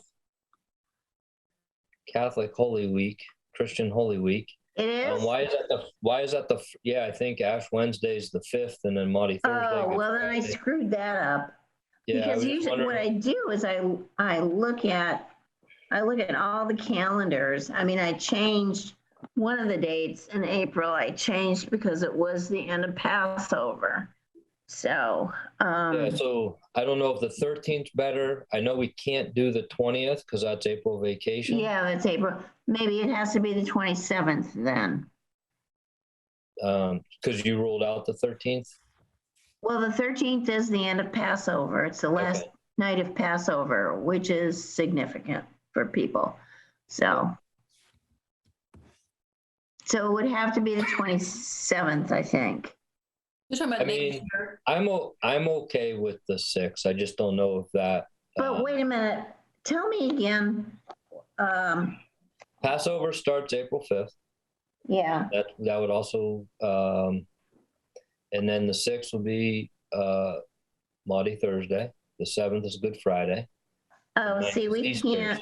So the 6th, you're heading into the big holiday weekend. Yeah, nah, that's not good. I really missed that because.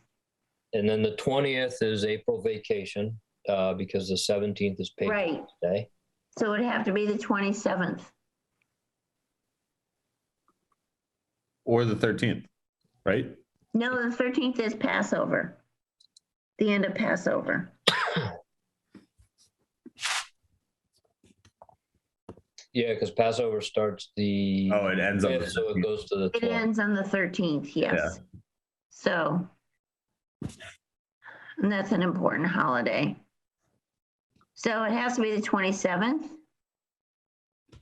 Yep. Does that work for everybody?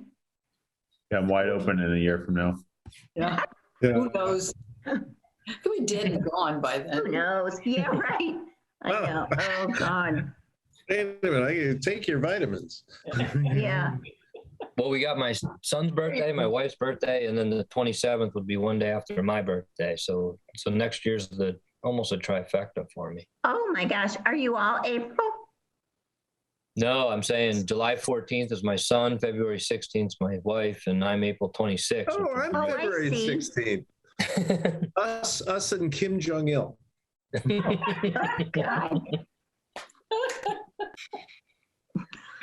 Okay, so motion to approve the meeting dates with one correction of changing April 6, 2023 to April 27th, 2023. I guess I made the motion. Is there a second? Second. Dan, how do you vote? Aye. Catherine? Aye. Justin? Aye. Carol? Aye. It's aye for me. Any other items of business, or should we motion to adjourn? Well, I'll move to adjourn. Can I say something first? Sure. I thought what we were going to do was have a sort of an open discussion at the end of this meeting about. Airing of grievances? Yeah. Something along that line. Is that not this meeting? Is that another meeting? I mean, I think we're tired of people coming before us who don't know they live in a historic district. I think we could do something about that. Well, I think we can talk about that. We should probably put it on the agenda. I mean, we can't really do this without putting it on the agenda. Okay. I thought we talked about potentially having a business meeting. Yes. We could do that. Yes. We can schedule a separate business meeting. With no applicants in front of us. That'd be nice. Okay. That would be nice. All right. Is there any discussion of in person? I think the Health Commission is in person. Are we still doing this? Board of Health is in person. Yeah. I think we should go to your house. Tracy? Mine? Yeah. That's fine, but I got screaming kids in here. That's why I have to get up every minute or two. And I was close the thinking door. about your pool this summer, but. So can we meet in person at somebody's house? Sure, you can volunteer. No, we can't meet at anybody's house. We can It has meet to be at a town hall. Town hall. Oh, well, in that case, Zooming's better anyway. I mean, I kind of think that it might be nice to have a more flow in without the Zoom stuff.